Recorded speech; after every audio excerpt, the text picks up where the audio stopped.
Joe Rogan Podcast. Check it out. The Joe Rogan Experience. Train by day, Joe Rogan Podcast by night, all day. Oh, Alpha Brain? I just took some Alpha Brain, Yep. so I'm going to be fucking sharp. I got this stuff too if you want it. It's an energy drink that also has nootropics in it. Oh, yeah? Yeah, good stuff. Yeah. Gregory! Joseph. Good to see you, my friend. Good to see you, man. The world's on fire. World is on fire. Good time for you to come in.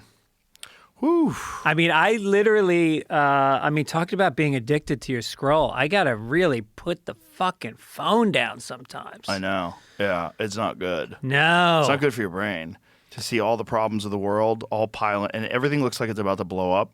Yeah. Iran looks like it's about to blow up. They're talking about going into Cuba. Yeah. Don Lemon went to jail. It's like, it's all crazy. It's like, what's next? Well, you know, when jail gives you lemons.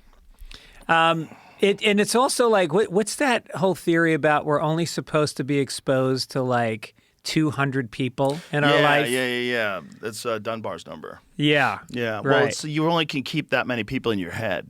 But you should only know about that many divorces and that much cheating and that much killing as would happen within And 200. crime, and you fill in the blank. You Right. know, fraud, waste, abuse, international politics, restrictions on speech in England. Like, Yeah. you see this fucking crazy story? This guy in England, an illegal alien, was a squatter in his house. The court ruled that because he didn't live in the house, the guy didn't live in the house, it was an empty house, they gave him the house. They gave the squatter the house. The squatter sold it for $540,000.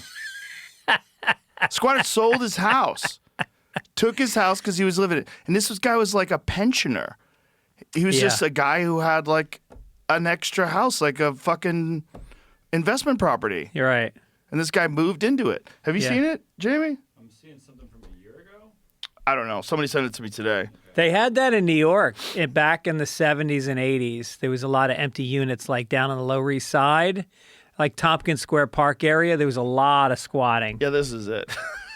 Squatter moved into the pensioner's empty home, then won the legal right to keep it and sold the house for 540. Is that euros or pounds? Is that pounds? What's that weird? Pounds, yeah. England has pounds. That's still. fucking crazy. That's so crazy. England has lost its fucking mind. Yeah. It's almost like they want people to either revolt or completely submit. It's one or the other. It's like you're either begging for a revolution or you're begging for people to completely submit. Mm-hmm. They've arrested 12,000 people this year for social media posts. Oh, that's right. And most of it is criticizing immigration. Just criticizing immigration. Yeah. Just saying immigration sucks. We should send these people back home. Cops show up at your door. Right. Crazy. Well, TikTok is now not allowing people to post anything that is anti-ICE. Not just that. You can't post the juice box emoji What's that? because it's code for Jews. Because people were using it because they were blocking content where they were criticizing Israel. Wait, why is it juice box Jews? I don't know. Oh, juice box. Juice. It is funny. But did they block the use? This is somebody sent me this. I haven't verified this. Did they block the use of the word Epstein? I'm not on the app, but I saw a video of someone like trying, Yeah, let's posting run or that whatever, through Perplexity. and ask if it's blocked. See if Perplexity will rat out TikTok. Right, because that's It's so crazy that they would do it because they just purchased it, right? So it was just purchased by some. What is the group? Did Larry Ellison's group purchase it? yes. Okay. Which is a tremendous supporter of Netanyahu in Israel. Right. So, yeah. There you go. Wow. So you got censored news now. So any criticism of Palestine, what's going on in Gaza, all that stuff's going to get squashed probably. TikTok does not have a rule that bans or blocks the word Epstein across the app, but many U.S. users have recently been unable to send that word in direct messages. Now, I have a friend, his name's Bobby Epstein. Totally unrelated. He's the guy who owns the Coda racetrack. He's a good friend of mine. I can't send a message saying I was just talking to my friend Bobby Epstein. Oh, no shit. That's crazy. Wow. Epstein is a super common name. Yeah. It's like Jones. It was on Welcome Back, Kotter. Right. Yeah. Epstein from Welcome Back, Yeah. Kotter. That's right. You can't talk He about played him my anymore. brother on News Radio. No. Yes. Him, Nick DiPaolo, and Brian Callen played my brothers, and we all just beat the shit out of each other during the entire episode. It was hilarious. amazing. Yeah, Nick threw me through a plate glass window, and then the brother shows up. Epstein was a priest, and he showed up with a bat. We were all scared of our older brother. It was really funny. He was the Jew, the Puerto Rican Jew from Brooklyn. He was great. Yeah. He was a really nice guy, too. So what else does it say here? Newsom to probe claims of Trump-critical censorship on TikTok. I think they're fucking blocking a lot of things on certain social media platforms. I mean, Well, what is that? I mean, what's your big picture take on whether or not social media platforms, which are privately owned, have responsibility that, say, regular broadcast networks would have in terms of not censoring things? Well, regular broadcasts problem is they censor things. Right. They don't just report on the news. They report on what they decide they're going to report on. Like, if it's a CNN hourly news segment, they have no responsibility to tell you about any particular story. None. Zero. Yeah. So they'll wait till something becomes like unmanageable before they'll start talking about it. Right. So something like starts getting traction on social media, like some sort of a corruption scandal, if it's a left-wing scandal, they can ignore it. Right. And they have no obligation to. It's not like we have to tell you about these very Right. critical. It's not like, we ran it through AI. There's 20 things that the American public has to know about. So they censor, or at least they curate the Yeah. content. I think for social media platforms, if Elon Musk didn't buy Twitter, we would be fucked. Because there would be no place where you could say whatever you want, even heinous things, right? Yeah. But if someone says heinous things, you can block them and not interact with them. And you can let other people tear them down and tear them apart. And that's how it's supposed to be. It's supposed to be, you don't counter hate speech with censorship. You counter it with better speech. Right. And you appeal to rational people and sensible people that go, this is why this guy is wrong. This is why racism is wrong. This is why rash generalizations are wrong. This is why it's wrong. Yeah. And that's how you're supposed to do it. It's supposed to be a free speech town hall platform. It's supposed to be like the town square where everybody can get together and talk about ideas. And that's how it should be. Right. And there's been a lot of calls that say that you shouldn't be able to be anonymous on social media, that you should have consequences for your actions. The problem with that is then you lose all your whistleblowers, right? All the whistleblowers that are talking about giant corporations that are doing horrible things to the environment secretly in other countries, which we find out about all the time. Like the Stephen Dozinger case where that guy got arrested. But he was prosecuted. Was it Exxon? The Dozinger case? But it's like whistleblowers are important. Yes. And if you don't have whistleblowers, you don't find out. Like if Edward Snowden doesn't come out, we know so little about the NSA. We know so little about government spying. And yeah, he's an American former attorney known for his legal battle. Oh, Chevron. Particularly with, so he was arrested and he went to jail, man, for criminal contempt. I mean, that's First Amendment, isn't it? I don't know exactly the details of the case. He spent 45 days in prison and a combined total of 993 days under house arrest. Wow. Not only do they go to jail, it depletes all your savings. If they decide to Yes. prosecute you, Yes. your life is ruined. That's part of the point of it all. It's to also discourage other people from doing the same thing. Right. So if you're an attorney and you're thinking of prosecuting, Shell, you're not going to do that now. You're going to go, fuck this. I have a fucking house. Right. I'm trying to buy a Porsche. And then you back at it. Yeah, right. Yeah. I mean, it's a weird thing because, like, I know, like right now, to cover the Pentagon, no journalist can go into the Pentagon unless they sign an agreement to only put out government-sponsored press releases. Government approved? Or Government approved.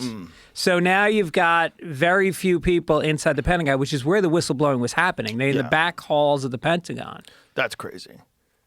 But then, see, the problem with the Pentagon is you're talking about national security. And if someone released something like the name of an agent that was undercover somewhere and something happened, that person got killed or compromised or some sort of a national security interest, was the whole thing was tanked. Yeah. That's the Pentagon's different. I mean, I'm not saying that that the press shouldn't have access to Pentagon officials. They certainly should. But it's like going there is kind of different, right? It's Well- like the FBI just they just had a giant sweep on gangs in this country today. Yeah. They just released that they found like, I think it was 10 kilos of drugs. They arrested Like 50 cartel people, gangs? cartels in America. Yeah. And so they made a giant arrest today. Yeah. I think they arrested 200. See if we can find what that story is. But like, imagine if you were in the FBI office and you heard about an imminent attack and you printed something. Like if you're a reporter and you're covering this stuff and you have access to this information somehow, Yeah. and it gets released and these guys find out about it and they skate. They nabbed Latin Kings. 50 Latin Kings in Operation Broken Crown after a 3-month sweep. So what is the details of it? Okay, last 3 months, the FBI has quietly executed. Okay, this is on X. Quietly executed Operation Broken Crown, a sweeping violent gang takedown involving 13 field offices targeting the Latin Kings gangs. Members which were publicly threatening law enforcement officers, 50 arrests, $200,000 in seized assets, seizure of 10 kilos of illicit narcotics. Interesting.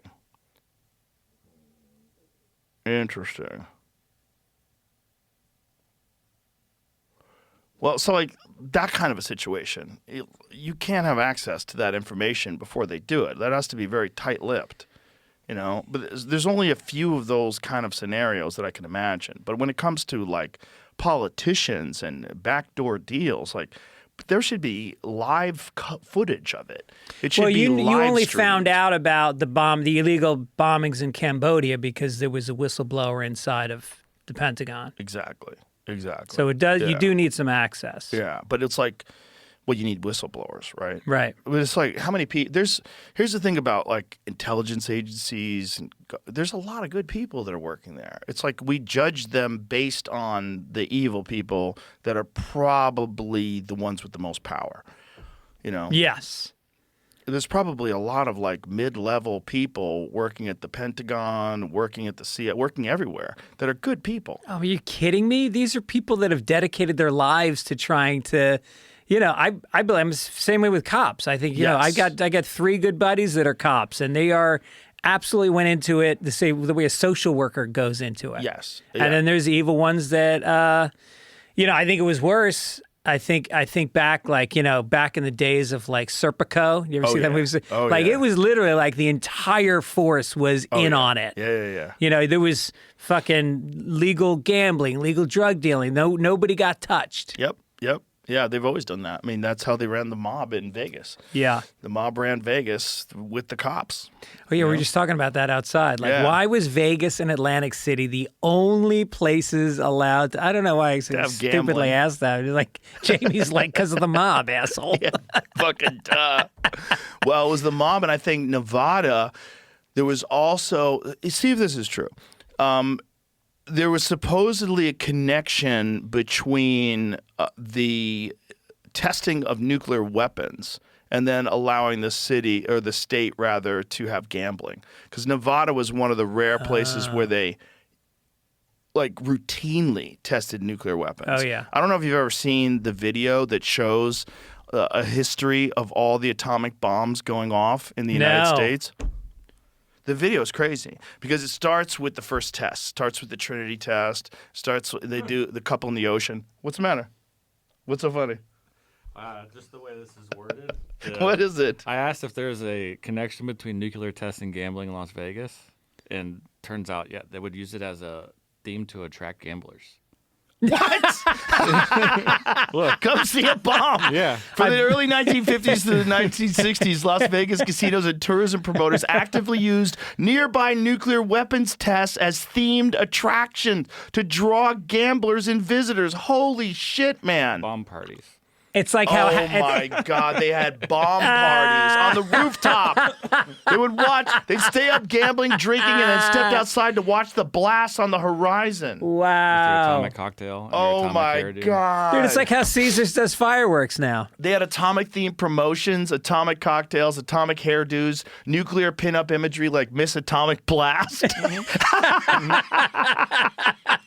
Slogans like Atomic City, USA, and Up and Atom to tie the test directly to Vegas nightlife and gambling culture. Holy shit, man. I wonder if you could place bets. Dude, I bet Right, your like at what eyebrows time? singe off. I don't know if they had the same thing like what they have now with modern prediction betting. Prediction betting, you can bet on pretty much everything. I just made a bet last night on Go back One of down to those. where you were. Go with the bottom line. In short, nuclear weapons tests near Las Vegas were not just a backdrop. They were deliberately woven into casino marketing, party culture, and tourism that supported the city's gambling economy. But did it have the reason? Like, here's my question: Was Nevada allowed to have gambling because of them allowing nuclear tests? Like, was there any sort of an agreement? Because there's only 2 states at that time that allowed casinos, like real casinos. right. And it seems kind of weird that one of them, New Jersey's always been fucking corrupt. That's the Sopranos. I mean, Right. it's like the most mob-ridden fucking state in the country at the time. Based in Atlantic City, pretty Yeah, much. I mean, cut Yep. the fucking shit. Yeah. Atlantic City. And then Vegas was Bugsy Siegel, right? Okay, well, since Nevada legalized most forms of gambling in 31, okay, so it doesn't make any sense because it's before that.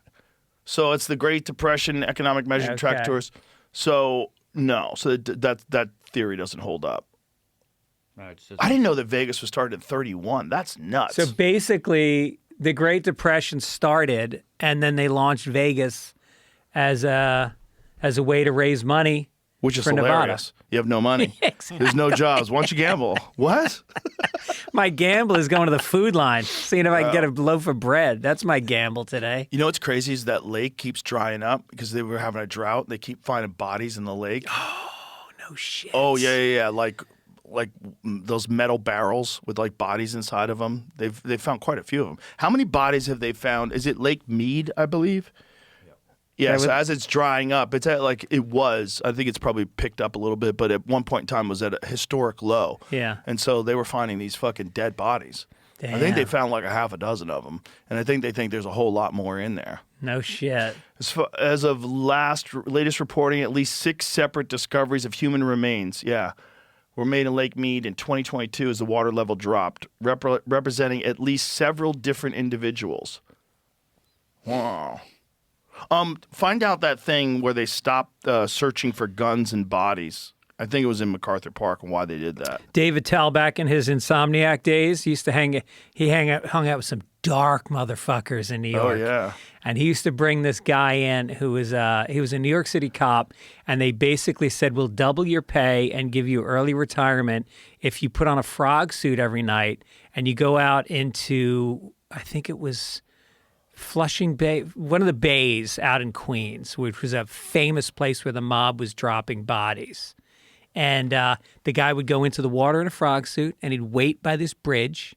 And when they drop a body, he'd fucking call it in. And he did that the night shift. And he'd finish that, and he'd come into the Comedy Cellar at like 4 a.m. So he'd wait and in the go ocean drink in a with scuba suit in a for them bay. to drop a body? Yeah. Holy Yeah. shit. They were dropping that many bodies Yes. that you could just wait for. Bloop, bloop. That's so crazy. It's just Search for MacArthur Park for guns and possible bodies was stopped because authorities said it was an unpermitted and potentially unsafe operation on city park property. Okay, so it was a businessman. So it was a private thing. So that's probably what it was. So official reasons given. Organizers led by businessman John, I don't know how to spell his name, A-L-L-E. How do you say that? Alei? Plan to use sonar and remotely operated vehicles to look for weapons and human remains in the lake.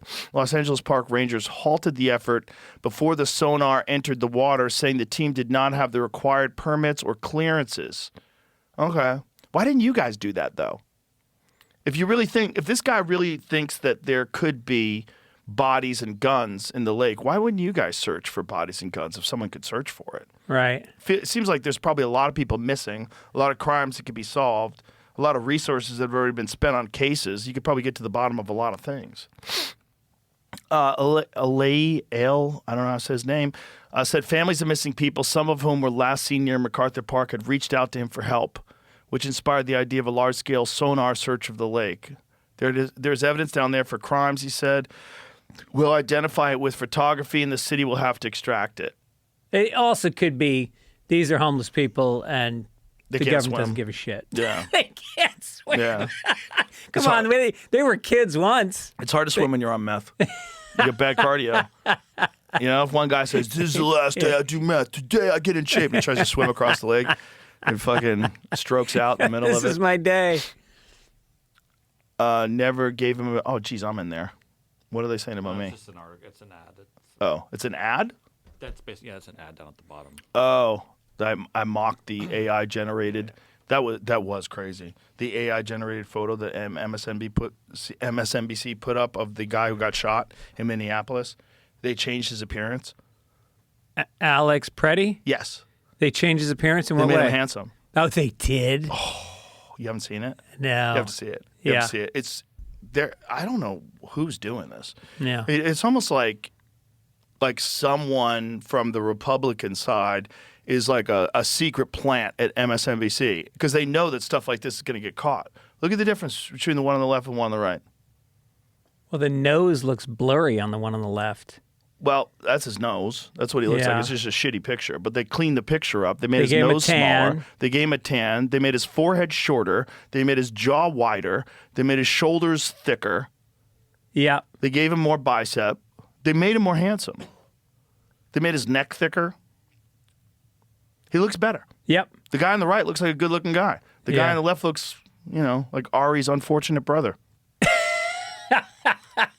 Doesn't he? Poor Ari's brother. I mean, it's so funny that Ari comes from this family. He grew up Orthodox Jewish, right? Oh, yeah. And the things that he has put out there for a family to have to see, it makes you realize, and they love him. Like they accept it, and it's all about grace. And I love Jews because they are very accepting. As much as you might be Orthodox, I find my wife is half Jewish, and there's something very open-minded about Jews. I mean, they were the original hippies, and they were the original communists in America, and they were always open to different ideas. And I think when I think about Ari's family, if they were Christian conservative versus Jewish conservative, I Right. don't know that they'd be as accepting of him. Ari's dad survived the Holocaust. No shit. Oh, yeah. Ari's dad has a tattoo. Damn. Yeah. He's very old. Whoa. Yeah. He must be one of the oldest people left with a tattoo. I mean, Yeah, he talked to me about having his dad on. He asked me if I'd be interested in it, if his dad ever wants to do it, because, he doesn't have much time left. And I said, absolutely. And he goes, I'm not sure if he'd be interested in it, but if he did, I think it would be important to talk about. he's got to be over 100 years old. I don't know how old he is. He's old, though. Well, how long ago was You would have to have been 45? born. Oh, no. Actually, if he was born in 1935. I think he's in his 80s, his late 80s. Yeah, okay, yeah. What am I thinking? Right. Because they tattooed the fucking kids. Yeah. Jesus. Yeah, it's dark. It's horrible. It's so crazy, dude. It's so crazy that was less than 100 years ago. I know. And the Germans like that fucking Norm Macdonald bit about how, Germany is the country we really should be afraid of. Like the way they start world wars and what they're like, it's really fucking nuts. Well, they were the barbarians back in the day. Oh, right. We think of now as engineers. They make BMWs. Uh-huh. But back then, they were the barbarians. During the Roman era, the Germanic I guess tribes. the Vikings were Scandinavian, and then they were fighting against the Bro, the Germans were Vikings. fucking terrifying. Yeah. They were terrifying. And they all became engineers. They all became brilliant, Yeah. very disciplined people, which is Uh-huh. interesting because Germany's known for that. Yeah. But also, shit porn. Remember, like in the early days of the internet, Right. a lot of the shit porn, like weird, crazy, like Dog shitting fucking. on people. A lot of that was coming, and we were trying to analyze it one day. And I was like, it's probably because if you're so buttoned down and so disciplined and regimented and conservative in your daily life, the way you cut loose is like you shit in each other's mouths and fuck each other in the butt. And like some of the craziest shit porn was coming out of Germany. Yeah. This was like late 90s, early 2000s, when we first started like finding weird websites that would, you know, you'd be able to find things on. Oh, no. Before that, I'd go to Sex World in New York where you sit in those booths and you put in quarters and you watch porn. Oof. And they always had the darkest German porn in there. Really? Yeah, a lot of animals and shit. And I'm like 15 years old going like, and I've got these coins. You go in and you give the guy $10 and he gives you a handful of coins. Just imagine if you put a black light on those fucking coins. And I got them in my hand. Just jizz all and over I'm those things. feeding them into the... And I'm Black pushing, lights are terrifying. I'm pushing buttons to pick which film to watch. I have a friend who brought a black light into a hotel room. He said you just find jizz on the carpet. No kidding. Yeah, you find jizz on the fucking blanket sometimes. You go to go to a cheap hotel or a motel. How well do you think they're cleaning those carpets? Well, you think they clean the walls? I've been in hotels where they put the remote control in a baggie for you. Because they say that's the most... No, because so you don't have to touch the remote. And then they change the baggie on the remote each time a new guest comes in. So you're supposed to remote through the baggie? Yeah. Who does that? I take it out of the thing bag. Right out. Yeah, that's crazy. Yeah. That's ridiculous. I'm touching toilet seats. I'm touching everything. What are we talking about here? I'm also not that afraid of cum. You know, I what's mean, it going to that's do not to me? what's going to kill you. Yeah. Yeah. I Right. mean, that's just kind of gross. But, Yeah. you know, I mean, think about how much shit is on the average person's cell phone. Have you ever heard of that? No. Yeah, just touch your cell phone with a swab. Like get a swab and get it analyzed. You'll find fecal matter all over your cell Well, phone. because we're scrolling while we're on the toilet. A lot of people are. Yeah, a lot of people. And also you're touching things, and then you touch your phone. And how many people touch their ass, then touch a thing, a doorknob, or this and that? You're getting fecal matter on everything, Yeah. especially if you have a cat.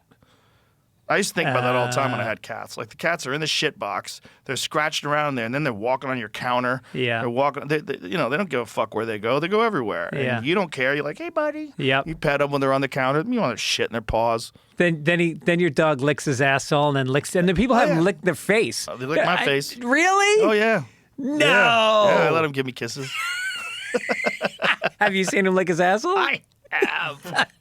For sure, especially my puppy. I have a little puppy now. Imagine a black light on your face right now. My puppy goes right. You know, I have a little. You'd look like you were in blackface. Probably.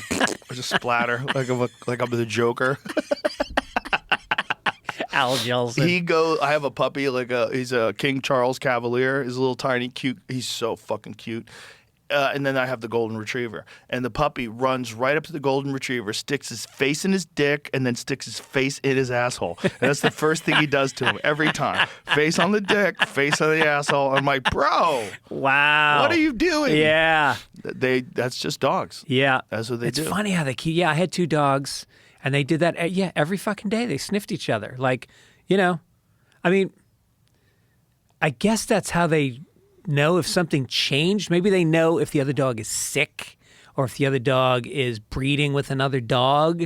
It's like kind of checking their emails. Well, they get so much information from smell that we can't even possibly process. Right. They say that a dog can smell a cheeseburger. They don't just smell the cheeseburger. They smell every individual ingredient. They smell the mustard. They smell the pickle. They smell everything. They smell the lettuce. Yeah, they smell. They think that dogs smell anxiety. They smell like moods. That's why when certain people come over your house, they're scared of dogs get sketchy with them. Like, what the fuck's up with this guy? Like, oh, he doesn't like you. Yeah. Like, well, it's because the person's probably nervous. They're giving off a scent. Right. No, my mom, her sister was attacked really bad by a dog when they were little. So my mom has this trauma about dogs. We had these we had a Shih Tzu and a Lhasa Apso. They're just little dogs. She was terrified, and the dogs would growl at her, and they didn't growl at anybody. Oh, my God. Yeah. That's crazy. Yeah. That's crazy. Yeah. They smell things. They sense things. Yeah. That's why people have them as guards. I mean, that's how they made it. Right. To be dogs. They were the wolves that hung out with us and would let us know when something's going down. Sentinels. Yeah. Yeah, that's Well, I have a very strong olfactory sense. Like I'm very, of my five senses, I would put it up there at the top. Like I love perfume.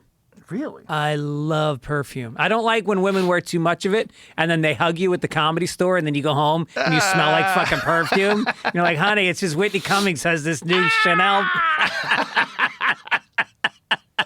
But like sometimes I'll be sitting somewhere and I'll smell some nice perfume and I'll fucking whip my head around. It's like some 81-year-old woman hunched over and you're like, oh, Isn't it weird you that tricked me. old ladies, no matter how old they are, they'll still put on the makeup, they'll still put on the Hair perfume. done. Let it out. Time to go out and go fishing. See if this old bait can catch a bass. Yeah, right. Yeah, there's this bar up at my where my mom lives in Florida, and there's this bar, and it's like a famous cougar bar, and it's all these rich women because men die faster. Right. It's like it's impossible for a woman in Florida who's in her 70s to find a guy who's anywhere near her age. She's got to date a guy in his late 80s if she's in her 70s. Wow. And so these women go to this bar and they are, like you said, they're wearing a lot of leopard print. Yeah, they're letting you know. It's stiletto heels. Down. It's like stiletto heels, but the toes are all fucking twisted and mangled. My wife has been watching this horrible show that's on Netflix. It's like one of those housewife shows, but it's all West Palm Beach ladies. It's all these like rich ladies with plastic surgery. Palm Beach, not West Palm Beach. That's right. Palm Beach ladies. Is Palm Beach the rich area? Yeah. Yeah. Is West Palm like the more moderate area? No, it's poor. It's poor. Yeah. West Palm's poor? Well, it has good sections, but it has with the people that work on Palm Beach cleaning the houses live in West Palm Beach. Oh, I see. Because there's basically Palm Beach is a bridge to Right. get to. Do you know the history of Palm Beach? No. They built, I do. Yeah, but go ahead. They created it. It was like a sandbar that they Right. built up, and then they hired a bunch of black people to come on the island and build all the houses, the infrastructure. Why black people? I don't know. I mean, for sure, they only hired black people? I mean, look it up, Jamie. But like, all I know is there was a lot of black people doing the building. They finished it. And then the island held a big party for the black people on the end of the island to celebrate. And then they torched all their houses. What? And forced them off the island. Yeah, that's the history of Palm Beach. They torched their houses? Torched the houses. After they were done building the mansions? Yes. Yeah.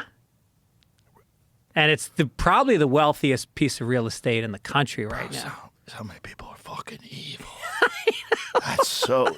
Imagine a guy who built your house. He's at home with his kid. Yeah. Having wow, what a great job I got. Yeah. And And then I get to start live a family in this here. beautiful place. Get to live in this place. I helped build these beautiful mansions These that we people drive are going by. to love me because I helped them create a life. Oh my God, and they lit their fucking houses on fire? Yeah. Pull up that story. I need to hear about that. That's crazy. But these ladies are just monsters. It's just all like the social status. Yep. It's all like who's got the most money. Like they don't even know how much money I have. Yeah. Like I'm a millionaire. And then I'm they a have these billionaire. clubs. My friend's father lives there, and he belongs to a club. Oh, you got to belong And to a club. he worked for, I won't say who the person was, but a very famous Jewish family. And she went to lunch one day at one of these clubs that didn't allow Jews. And the waiter Clubs still don't allow No, Jews? this is going back 20 years at the most. Only 20 years 20 ago? years ago. So in 2006, Probably about there that. was clubs that 20, didn't allow 30 years. Jews? Yeah. Well, Augusta, where they play the Masters, only started allowing black members in like the 80s. Remember Tiger Woods was playing there and he got shit because he was a black playing at a club where they didn't allow black people? Really? And they said, how could you do that? During yeah. Tiger Woods' lifetime? Yep. Wow.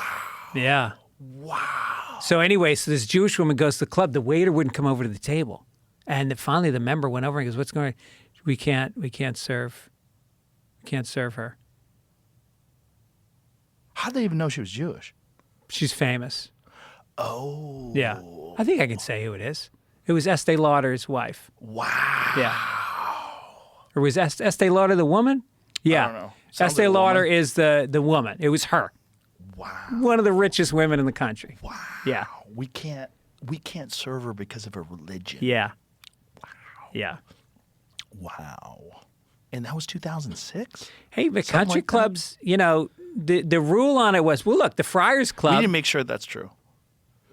The Estee Lauder one. I definitely want to find out about the burning. Well, the Estee Black Lauder women's is houses personal down. information. Oh, I okay, don't know okay. that's not published anywhere. All right, forget about that then. But the, no, segregation in clubs. Private clubs used to get away with that until I was a member of the Friars Club in New York, and they did not allow female members until I was there in. It was the mid 90s before the Friars Club allowed female members, and the reason was legally you can't have a club exclude people if you can prove business is being done there. If there's commerce. If there's no business, you can let in whoever you want. Right. So that's how they got female members in there. And I think they probably, obviously business is being done at golf clubs. Well, business is definitely being done at the Friars Club. Mm-hmm. A lot of deals probably got made there. A lot of ideas got hatched. Oh, yeah. Yeah, all these comics. It was all agent. It was agents and comics. I remember you used to love that place. Dude, it was so fucking You were always great. telling me about it. It was so unappealing to me. I was like, ugh. It was a clubhouse for comedians. We used to go there. They had two beautiful pool tables. I played on the Friars Club pool team, and we used to play against other clubs in the city. Yeah. All the other private clubs. Paul Servino was my partner in pool. Paul Servino could play. He was good. He was good. Yeah. He was he could run 100 balls Yeah. in straight pool. He was a legit Yeah. high level player. So he carried me, but we used to play all the clubs, and then they got a nice gym with the best steam room in the city, and then they got these lazy boys. So you work out, you take a fucking steam, and you sit on a lazy boy, and you read the newspaper, and then they got a dining room downstairs where Henny Youngman is at one table, Alan King's at the, and these guys, like those old Borscht Belt comics, they lived to make you laugh. It's not like comedians today. So many of them are dark and quiet and disturbed. These guys fucking told jokes and they roasted you and they hugged you, and it was like a part of being on stage almost. It was expected. Right. No, and then they probably all felt real comfortable in this comics only club too. Yeah. Right. Folklore surrounding the sticks of Palm Beach. So that's what it is. That's the area what they called it. So go to the top of that, please. Well, right there. At the turn of the 20th century's employment boom of unprecedented proportions in South Florida, the hiring of thousands of black laborers to extend Henry Flagler's Florida East Coast Railroad. Oh, this is the East Coast Railroad. These laborers played a key role in the development of the early Palm Beach, also helped to build the Royal Poinciana Hotel, Flagler's Whitehall residence, which is today known as the Henry Flagler Museum. Laborers and their families settled in Palm Beach Island between North County Road and Sunrise Avenue. This area of shanties and tent-like homes soon became known as the Sticks. Many of those descendants still live in the area today. So what happened? Does it say what happened? Okay. Along came a fellow named Henry Flagler who decided he needed that land to build on to develop, Little said. And he threw a party for all the blacks on the island. And they all went over to the party, and while they were celebrating and enjoying themselves, their homes on the island of the town of Palm Beach burned down mysteriously. Holy fuck, dude. Yeah. From what I heard, McCrae said, he got with the residents and set up a party on West Palm Beach side and had everybody ferried over to the party and then had a mob of people to burn up people's homes and shanties and tents all over the Sticks and forced them out of there and took the land. How many people died? I don't know how many people died. It says they were all gone. So, but there's around right. 2,000 But what about their people- kids? Around 2,000 people live in that area is what it said. Oh my God. And then this is the problem. When I was looking it up on Wikipedia, this is basically what I read. Okay. Palm Beach Historical Society version is very different. Published text only says that by 1912, the tenants of the Sticks had been evicted. Well, that doesn't mean anything. They could have still been there, especially I'm sure the shanty Flagler town. threw some money at the Palm Beach Historical Society. Yeah, of course, right? No mention of a fire, any record of large-scale homelessness that would have followed such a devastating blaze. Everly Clark believes his version is the most accurate, and the Sticks was actually legislated out of existence. They claim there was a fire, and Flagler had the people come to circus and all that, but that's not true. Still, more than a century later, the urban legend remains strong, and the pulse of public opinion split. There are so many historical facts that make some of the scurrilous removal of the residents believable that it's become lore for the most part in the black community. All right, well, let's find out if there's a historical record of the fires. This is all I could get to. That's it? This is a local news, And what year was this supposed like 1920? 1912. Yeah, I bet they 1912, did I it. think. I mean, look I what bet they they did did in Tulsa, Oklahoma. Right. You know, this was part of the playbook. Right. Well, look what they did with the Tuskegee experiment. Right. Look at that. Like, Yeah. how about that? They knowingly had all these people with syphilis and didn't treat them, just to study them, to see what would happen to them. Yeah. Did they give people syphilis or did they just treat them for syphilis? I don't know. Whatever it was, they let these fucking people rot and die. And syphilis is a fucking horrible disease. to Tell die me from. about it. Did you get it? Do you know the story about syphilis and wigs? No. You don't know that? No. All those dudes in like the ancient times that had the big wigs? Yeah. That was to cover up their hair loss from syphilis. Dude, how did not everybody have it? Well, they all had wigs. But- They all had it back then. Right, In high right. society, first of all, those people were basically like Game of Thrones. Yeah. They were all just fucking freaks banging each other. You know, French society has Yeah. always been like very loose sexually. And so these two royals, were they brothers or cousins? So these guys get syphilis, their hair falls out, right? You get holes in your face and shit, and they're still fucking everybody, right? And so they got wigs made. And the more money you had, the more elaborate and big your wig was. That's why rich people are big wigs. No. Yes. I love it. Isn't that crazy? Wow. Crazy. That term that we always used when we were kids, oh, he's a big wig. Yeah. That's like ancient. That goes back to the 1400s. That's like something you would hear on that guy Cody Tucker's Yes, feed. I love that guy. I'm doing his podcast Oh, on he's Sunday. been on mine. He's great. Yeah, he's great. Very smart guy. Yeah. Here's what's interesting. There's a strong connection between the syphilis that evolved in North America and the syphilis that these guys had in Europe. Yeah. Like there's always been syphilis, but syphilis had an outbreak in Europe after people came to North America, probably fucked a bunch of Native Americans, and then went back to Europe with these fucking diseases. And then it It's mutated. a different kind of syphilis. Wow. Yeah. They were cousins, it turns out. They were cousins. Yeah, King that's what I Louis thought. And his cousin King So this is a Charles. story. They were commonly used to cover up hair loss. But their use did not become widespread until two kings started to lose their hair. King Louis XIV of France experienced hair loss at the age of 17, then hired 48 wig makers 48? to help combat his thinning locks. So a lot of these guys wound up getting syphilis, and there was, normal hair loss on top of it. Both conditions being syphilitic signals. Everybody had syphilis back then, man. They probably didn't wear condoms. They're probably all freaks. They're No, probably they all doing went cocaine. to whores. Yes. I mean, that's what you did. When you were a wealthy guy, you went to the whorehouse all the time. Then you came home and you gave it to your wife. Then she had a baby, and depending on the disease, babies are born with the sexually transmitted disease that you gave your wife. Right. And that's what the crazy thing about the Epstein leaks today. The one email that he had And we're here. that said that Bill Gates wanted to get from him antibiotics to give to Melinda because he got syphilis or he got something. The clap, chlamydia, whatever he got. He got some sort of an STD from a prostitute. Do you think if she could have the choice between getting what did she get, $50 billion, or not getting the syphilis, which would she Whatever take? she got. I bet it wasn't syphilis. It was probably the clap.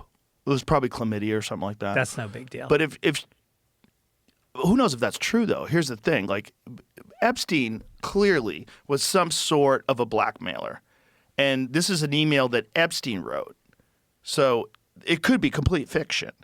Epstein could have wrote that just to put pressure on Bill Gates for some fucking business deal. Like who fucking knows? He could have spread rumors and then said that he'll squash those rumors. Like, these guys are dealing in deception and blackmail, and so you can't assume that it's true. Think about how many relationships Epstein had and that he was working almost every one of them, leveraging. And he was kind of brilliant. Well, he was really good at that. Yeah. That one thing, guy could have cured cancer if he went into that business.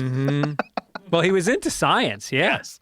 Well, he was also into compromising scientists, right? Mm-hmm. Like, let's say that you want to get a drug passed, right? And you want FDA approval of this drug, but it's some sort of a competing drug. Well, you have a bunch of scientists on your side, and these scientists can go attack that competing drug. Mm-hmm. And then all of a sudden, well, you have this guy, he comes from MIT, and he says this. And like, oh, and then the FDA listens to him. I mean, it's very important to have the leverage of respected academics. Right. You know, Epstein with a smiley emoji asked former Israeli PM Ehud Barak, is that how you say his name? Ehud Barak, to clarify he does not work for the Mossad in a meeting with a senior Qatari investment official. So the quick thread starts at the bottom and goes up. Oh, okay. Hi, are you going to be in London on Thursday? Best, EB. Right. You? Unfortunately not. You should make clear that I don't work for Mossad, smiley face. Oh, you boy. or I, question mark, that I don't, smiley face. Yeah, he doesn't work boy. for them. He just volunteers for them. With a smiley face emojis are hilarious. This fucking evil cocksuckers using smiley face emojis. That's hilarious. Right. That's so funny. Dude, there's this really good show about Mossad called Tehran. Have you heard of that? No. Oh, I have It's heard on about Apple it. I haven't Plus. watched it, though. Is yeah, it good? It's really good. I mean, it's a really good look inside of what goes on in Iran in terms of, I mean, the Israelis are fucking brilliant. The infiltration that they did into... No one's like them. They're the best. Yeah. They're the best at that. I well, mean, they have to be, right? those Like, this pagers is them. This table is people who hate them. Yeah, right. You got to become a bad motherfucker. Your neighbors don't want you dead. Those pagers going off in Lebanon, that was a long play. Months that and was months and months. Years. Was it years? Years. Wow. Yes. Wow. Crazy. They're like, Yeah, I, the I pager's know how right to next to your cock. blow your dick off. You blow a hole through your pelvis, apparently. my That's how you die. And you're isolating your enemy. There's no civilian casualties. Well, I bet they probably got some kids. But low percentage numbers. versus bombing a building or something. Which they did do. Which they too. also did, yeah. Yeah. They did some of that, like the guys in the building. I was All on right, level the building. I was on Good Day LA one time. You know, it's all those like pretty women. They're Yeah. actually really sharp. They're great. And I go, they said, oh, you came alone? I go, no, my agent's supposed to be here any minute. He's Lebanese. I just paged him before I got here, but I haven't heard anything back. And they were like, whoa. It just happened like 3 days before. Didn't Israel just bomb Lebanon today? Oh, really? I believe so. Yeah, at least according to Twitter. Well, what's going on in Iran? I heard things are heating up over there. Well, Trump just said they're sending ships in that area, and he also said Iran wants to make a deal. So maybe he's trying to put pressure on them to make a deal. Yeah. And, hopefully nothing happens in terms of like military intervention. It's scary shit, dude, because they have nuclear weapons, or they have the potential to eventually have nuclear weapons. But, I don't know. Did Israel bomb? Yeah, there was some image that showed like some fucking huge explosion. And it said Israel just bombed Lebanon. They definitely have recently. I've seen something about airstrikes late Friday. Oh, I guess it'd be late there, right? Yeah. It's nighttime over there. Maybe, yeah. There's not. I mean, if it is, it's like it's just breaking. It's sort of just hitting the news. There's some stuff. Well, the thing is, like, there it is. 2 hours ago. Israel bombs Lebanon. Yeah. But it's like the only thing I'm seeing about it, which is that doesn't usually happen. It's probably all just coming out, right? No, I mean, when you type in that on, That's all you see is that one. So that might not be true. Click on that link, see if anybody's disputing it. Click on that tweet. There's only got 15 responses. Is this true? Grok. Click on that. Yes. Multiple sources indicate report Israeli airstrikes in southern Lebanon on January 30th. Targeting Hezbollah, IDF confirmed a wave of strikes. Lebanese media noted the drone hit in, say that word. How do you say that word? Siddiqui? Siddiqui, killing one. Times of Israel and Sirach News for details. Huh. Shafak, whatever you say that is. News for details. We're And so fucking lucky, man. We got no neighbors. Nobody's launching. Well, we're in a missiles good into spot us. geographically. Yeah. Be separated by oceans on both sides Yep. is fucking I know. nice. I Which is know. why we should be really good friends with Canada. Like, what the fuck's going on? Trump ruined that whole thing, man. Because if he didn't Canada? talk about turning Canada into the 51st state, the Conservatives were going to win. Yeah. Pierre Polivet would have taken over. It would have been like they would have like eased a lot of the restrictions, made it a lot more common sense. Dude, China was just up there. They just made a huge deal to get all their cars from China now. We're not going to sell any American cars in Canada. Well, you know, it's a real problem because China has some fucking amazing cars. Amazing Yep. cars now. Yep. Bro, they're not fucking around. Their And they're electric cheaper. vehicles are top of the food chain, man. Yeah. Tesla just yesterday, they just stopped the Model S and X production. I saw that. Apparently, Elon is this Optimus robot is going to change the world. Yeah. Everybody that I know that's seen it, when this thing integrates with AI, you're going to have a fucking dude in your house. You're going to have a super genius robot dude in your house. What does he look like?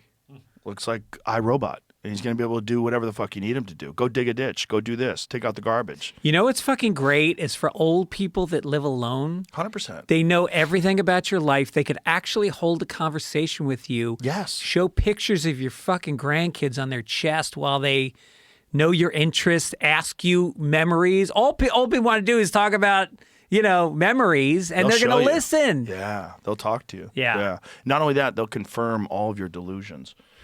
Tesla to build 1 million Optimus robots per year at Fremont factory. 1 million a year. I was Damn. hearing we need these robots because they're going to terraform the moon and Mars. Like, we're not going to do it. The robots are going to do it. I don't think anybody's going to Mars. Not in our lifetime. I think that's all the future. It's a little chilly up there. It's not just that. It's just like no one's going to want to do it. You'd have only suicidal people want to go. It's a one-way trip. Yeah, well, you can get back. You can get back. It used to be a one-way trip. Now they figured out you can get back. Oh, really? Yeah, but you have to wait 6 months. Yeah. You get back like every 6 months. That's that movie, The Martian. Plus, the flight's going to be delayed. Right. Yeah. Or you just hope it doesn't get hit with a micrometeor while it's out in space. Like all kinds of weird shit can happen. You What's a got micrometeor? Micrometeors. Well, They're little micrometeors. tiny ones are Yeah, flying around. They just right. punch holes through everything. They're going like 170,000 miles an hour, and they just go whipping through the building. How much junk is there in space right now in terms of like satellites that just So crapped much. out? But just if you ever looked at the amount of satellites that surround the Earth, Yeah. it's fucking bananas. Yeah. It's nuts. And then there's, And there's no plan for when they expire, right? They just stay up there? well, some of them, they lose their orbit. Their orbit decays, and then they come crashing down to the Earth. Uh-huh. Yeah, that happens. And, they have to figure out where they're going to hit, and hopefully they don't hit the middle of fucking, Dusseldorf. You know what I mean? Like you could hit a major city. It's a funny city to say.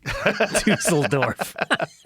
I mean, it could, you got a fucking satellite down there. It could land right in your face. Yeah. That's wild. Yeah. Yeah. It's- I went to SpaceX for the launch of the last rocket. I watched the launch. Jamie did too. We were right there. And I went into the control room with Elon and watched the entire journey while it was flying over the Earth, and it lands, it touched down in Australia in the ocean. Wow. 35 minutes later. It was Really? nuts. It was nuts. So it breaks through the atmosphere, travels, and then comes straight down. Yep. In Shoots 35 up into minutes. space, goes, and you get to watch because they have like 20 fucking cameras on the thing the entire time, live streaming through Starlink. So you're live streaming the interior. They're monitoring the pressure of the cabin. They're monitoring all these different things. And so this is the way they test tolerances.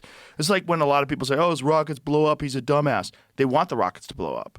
Like they have to find out like what makes the rocket blow up. Like how much pressure can you put? How thin do the walls have to? How reinforced do things have to be? Yeah. And then It's they like make trying a adjustments. new bit. They make adjustments. Yeah. That's what they do. Like so they've calculated in a certain amount of failures that they expect to have. Yeah. And this one actually had a failure but still landed. So that's going to be the new first class, is going to Australia in 35 minutes. Wow. Boom. That's crazy. Nuts. 35 minutes. Touchdown in the ocean. But a pretty intense ride, I would imagine. I mean, Not only that's not that, a smooth but ride. touchdown in an exact spot where they had boats ready. They had cameras filming it.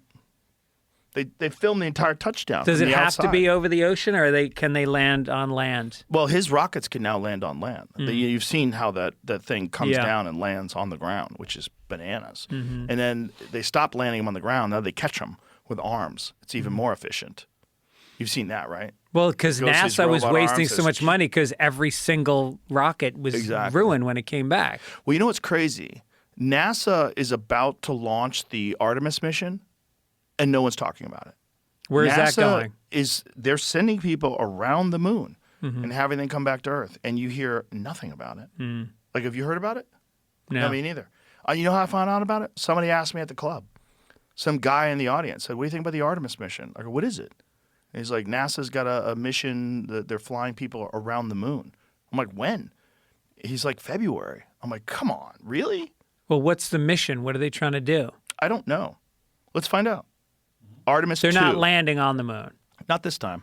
Okay. No, this time I think they're just flying. Isn't it weird? Have we landed on the moon since the 60s? If we ever did in the first place? No.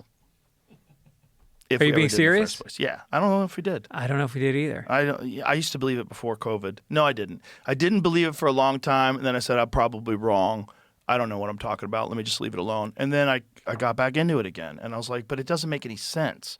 It doesn't make any sense that these guys went, like Neil Armstrong basically went into hiding. And then at the 25th anniversary of the launch, he gave the most cryptic speech for this team of high school graduates, like these honor students. Yeah. You should see the speech because the speech is nuts.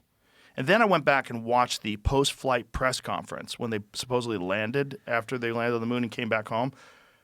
It's like a hostage video. It is the weirdest behavior. They seem like there's a guy who's a body language expert. He's like, these guys are all being deceptive.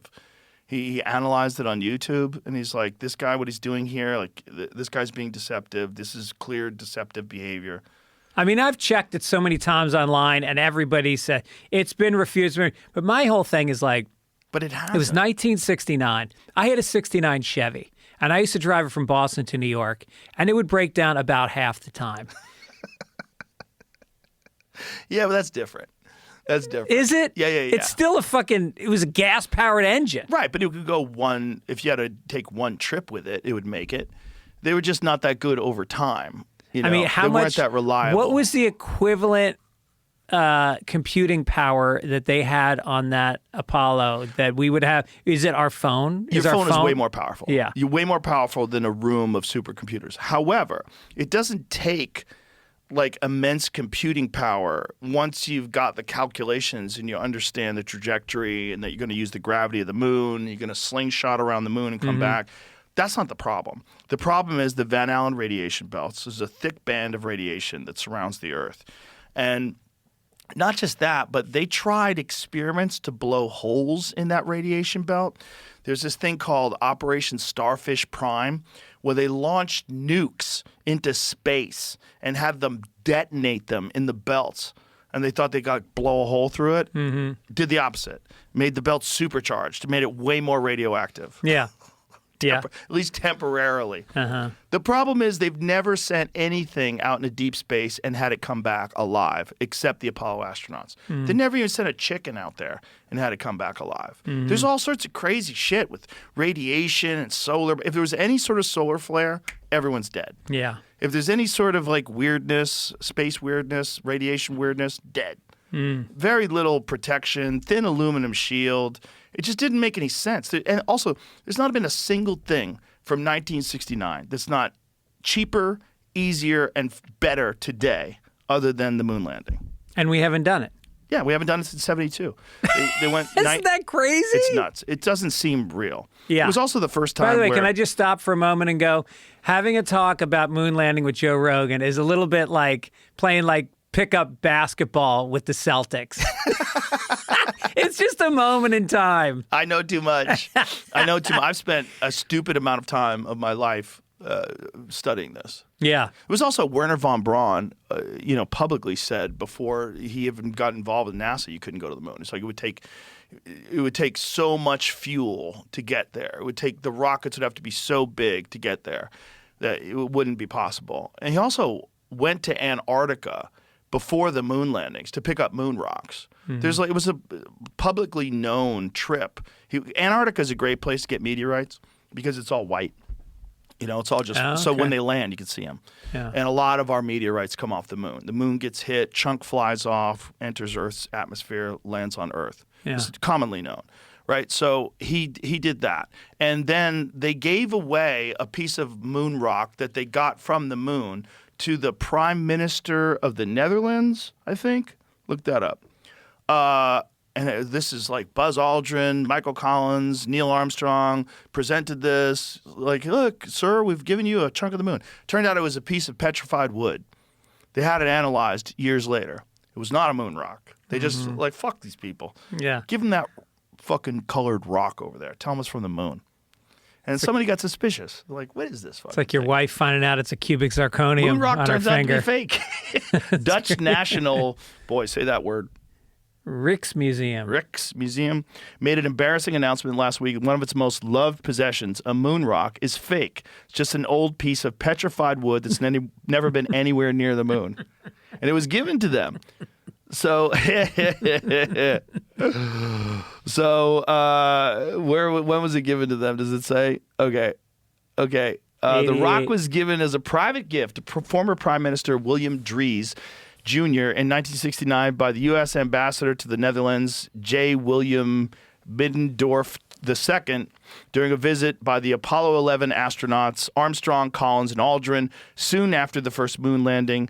Drees had been out of office for 11 years but was considered an elder statesman. When he died in 1988, the rock was donated to the Rijksmuseum, where it has remained ever since. According to a museum spokeswoman, Ms. Van Gelder, no one doubted the authenticity of the rock because it was in the Prime Minister's own collection, and they had vetted the acquisition by a phone call to NASA. It was insured for approximately $500,000, but its actual value is probably no more than $70. So the value is what someone's willing to pay for it. I'll give you $100 for it. Sure. Sell it to me. Right. I want that fake moon rock. If anybody has it, I will give you $10,000 for that fake moon rock. Put it right on this fucking table. And also, hilarious. They get to the moon, and you're like, all right, they made it to the moon in a '69 Chevy, and now they got a car. What? On the moon. They had a car. Where was it? There's a bunch of shit, man. There's the flag hop. There's an astronaut hops by the flag and it blows in his breeze in an atmosphereless moon. Like there's so many problems with it. And you could say you're gaslighting yourself if you don't say there's no problems with the moon landing. It's fucking weird. The intersecting shadows and people are like, well, it indicates two light sources. Like, no. It could be the It could be, but it could be intersecting shadows because of different light sources. It could be not just the sun, but like a fucking studio stage. Wasn't there something about lights in the horizon that should have been there? Well, lights in space. But the thing is, it's like if you're trying to film the surface of the moon in the day, you're not going to see any stars in the sky because it's going to be just like the stars on Earth. It's black. The light that's reflected off the moon's surface is probably going to drown out most of it. It's probably going to be like, you go out of New York City, you see a couple stars, right? Now think of the amount of light that's in New York City and think of the sun blasting down on the white surface of the fucking moon and how much reflection that must give.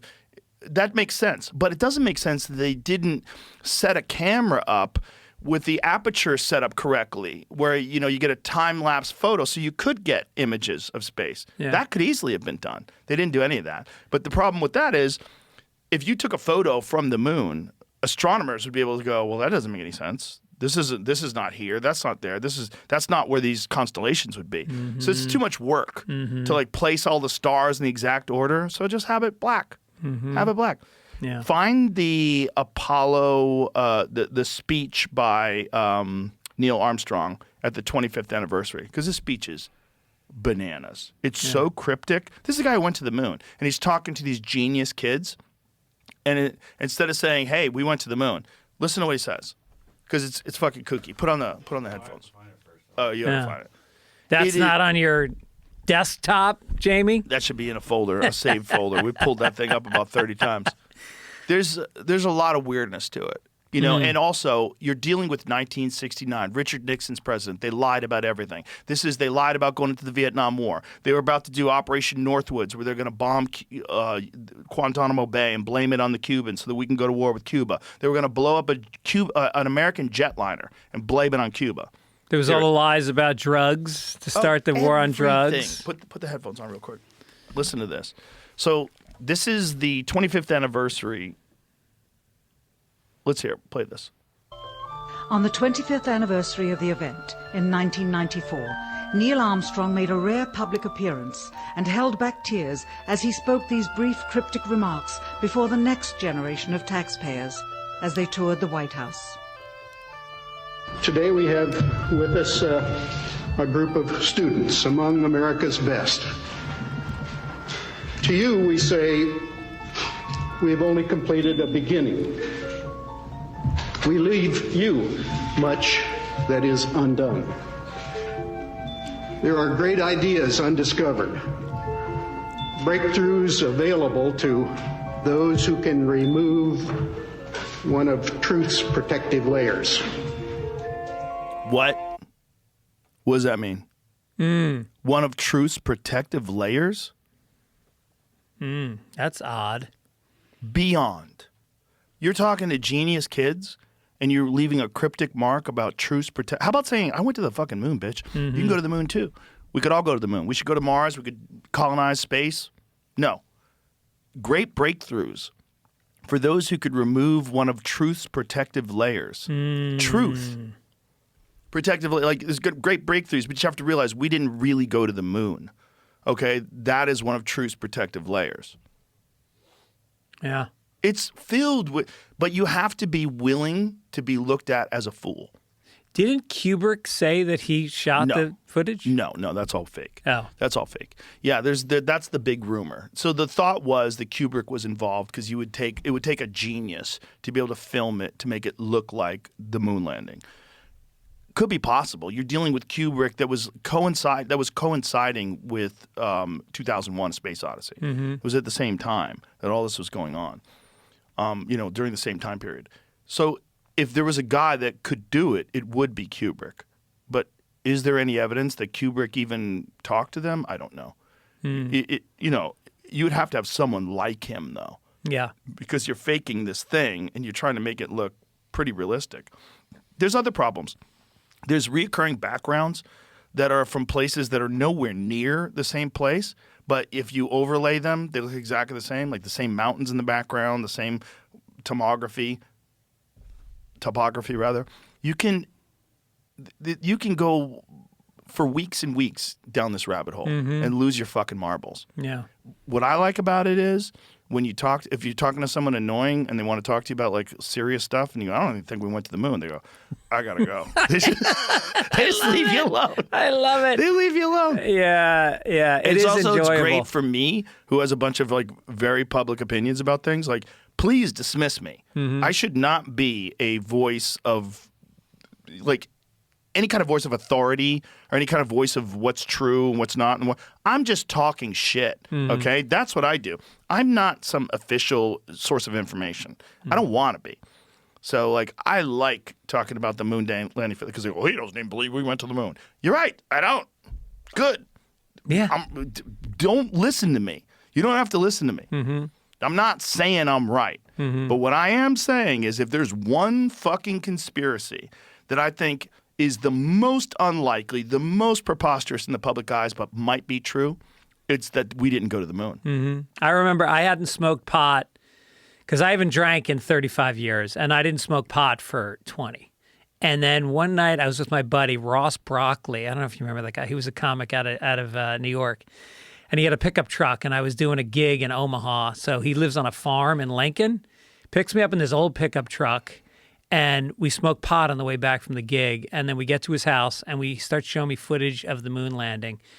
I was up all night, just high, talking about how the spacesuit had a fucking, clearly there was a rope pulling on the back of the guys. Yeah, the wires. The wires pulling on that, and I was just like, what? Well, have you seen the physics of guys falling down and then getting yanked back up to their feet? Like that's also, this is another guy that I talked to that's a physicist that doesn't want to be named, and he said, my problem has always been with the physics of 1/6 Earth's gravity.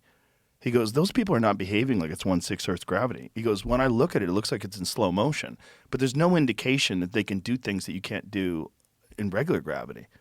He's like, 1/6 Earth gravity is crazy.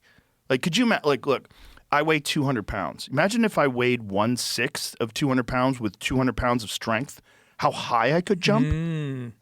Dude, I'd probably jump 20 fucking feet in the air. Like, what is that? What is 1/6 of 200? Roughly 35 pounds. Okay. Imagine how far I can throw 35 pounds. I could take a 35-pound kettlebell and chuck it across the room. Especially if I wind up. If I spin around like a fucking shot putter, I'll fucking throw that thing. Imagine what you could do with a running start if you weighed 35 pounds and just leaped in the air. You could fly. This was his take on it. He was like, we don't have any observable instances of people operating in 1/6 Earth gravity except for the moon missions. And he said, and it just always seems weird to me. He goes, because when you look at the people in zero gravity, they behave exactly like zero gravity. You look at people in the space station, he goes, all that matches. They can all float around, they can spin, it seems funny, they can like drift toothpaste to each other and they catch it. He goes, all that tracks. It's like the moon landings, he goes, like, it's weird. He goes, I see them, they're like kind of hopping around, and then when you speed it up, like when you make it double speed, it looks like they're on Earth, just hopping around on Earth. Also, were they live streaming it? Yes. I mean, back then, your phone was attached to the wall in the kitchen, and you know what I mean? Like, right, but they could do some things live streaming back then. Here's part of the problem with it, though. When they live streamed it on television, the news stations, for the first time ever, were not allowed to get a direct feed. What they did was they had to point their cameras at a projection screen. And so NASA projected the images of these guys, the video of these guys on the moon. And that's why the original Apollo mission is so grainy and shitty looking. Like, what better way to hide the weirdness of it all than to make people film off of a projection screen? Like, see if you can find the original footage of the moon mission as seen on television. It's all weird, man. All of it's weird. The photographs are weird. It's weird. There was this documentary that I saw once. It came out around 91, maybe. And it tracked the lives of the men who had been on the moon, the first ones that had been. I don't know if it's the first, but the first couple waves. And they all had these crazy existential experiences. One guy spent the rest of his life looking for Noah's Ark. I think one of them committed suicide. Yeah. One was like a born again. Yeah. Yeah, well, they were probably forced to lie in front of the whole world, and then they had to live as a fraud if it's true that they didn't go to the moon. I mean, it tracks with their behavior. Neil Armstrong became a recluse, didn't want to give interviews, didn't want to talk to people. But this is what you got to see on TV. It's just like, what is this? But it's adequate to get back up. Roger, we copy. Pretty good little job. Oh, it's real weird. Nixon talking to them on the phone. Congratulations, boys. Like, it's all like, maybe they had some sort of technology that could communicate with people that far away. But like, wouldn't there be an immense delay? Yeah. I think there was. How much? I'll look, but I've looked. Well, I'm sure they would probably calculate that delay into the conversation if they were trying to fake it. But the point is, it's highly unlikely that we would do that in 1969 and not have bases on the moon by now. It's highly unlikely. Well, we spend a lot of money. That's the other thing. All of the technology is missing, right? The telemetry data, they deleted all of that, which is like the real information that tracks the mission at every step of the way. All that's gone. They deleted that. They deleted all the original videos. All the original film, gone. All you get is copies. So nothing can be analyzed. 2.6 second round trip light speed delay appears in the original Apollo 11 recordings of Nixon's phone call. Well, I would do that. I would make a little delay. I wouldn't make it instantaneous if I was going to fake it, especially if you're like fucking Stanley Kubrick. Yeah. It's all like real weird, man. It's real weird because the first thing that I saw that made me think about it was this Bart Sabrell movie. A Funny Thing Happened on the Way to the Moon, and I had him on the podcast. And that Neil Armstrong thing, that's the first time I saw that. That clip's actually from that documentary. The documentary's crazy. There's a lot of things in that documentary. You're just like, what? Yeah. What?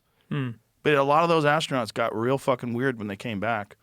But also, you'd probably get real weird if you went to the moon, too. Exactly. Well, the guys that just go in space, which I do believe they went in space, guys that just go to the space station come back and they have this very profound experience of seeing the Earth from the distance, and they just realize, like, oh my God, we're such fools. We're all together alone on this one thing. We're fighting over nonsense and borders and resources. There's enough for everyone. We should just unite as a human race.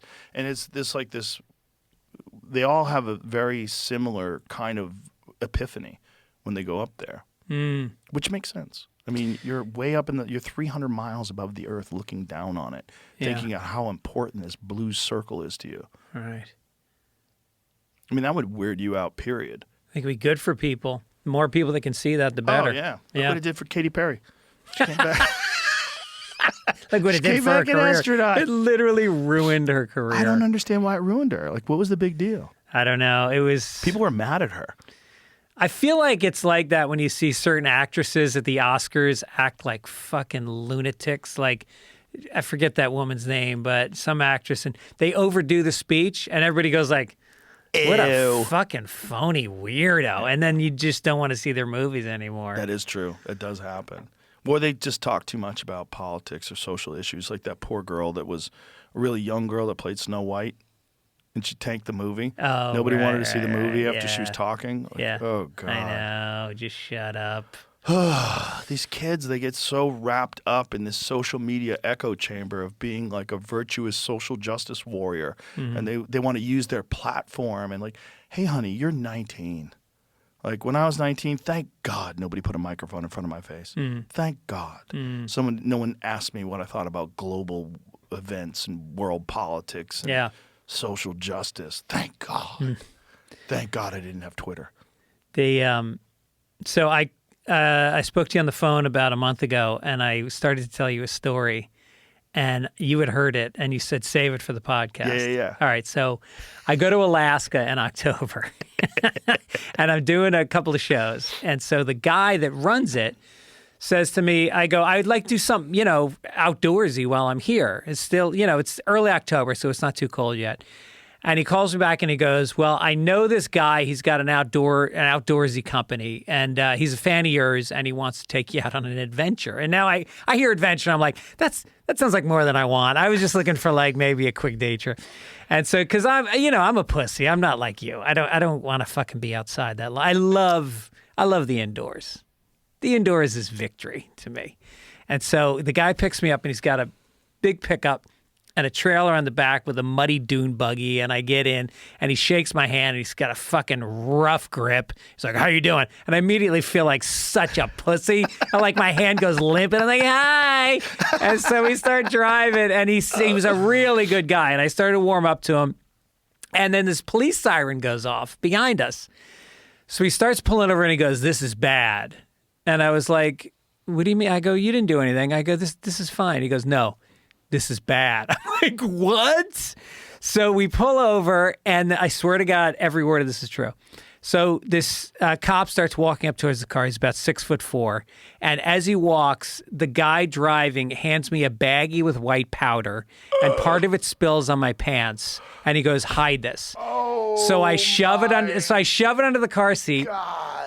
The cop walks up and he goes, "License and registration." So the guy says to me, open my glove compartment, get the license. So I open his glove compartment, and another baggie with white pills and $100 bills pops out, and I shove it back in with my hand, and I cover it with a piece of paper, which I don't even know why I'm doing that. Like, all of a sudden you're like a teenager again, and there's a cop, and you got to hide the drugs. I just had an instinct, and the cop goes, "What are you hiding?" And I go, "Nothing." And he goes, "Grab that bag." So I take the bag, and I hand him the drugs. And he goes, "Both of you put your hands on the dashboard." And he gets the license from the guy, and he goes back to his car, and he runs the license. And I say to the guy, I go, what the fuck is going on right now? He goes, just don't say anything. I'm like, I don't know what to say.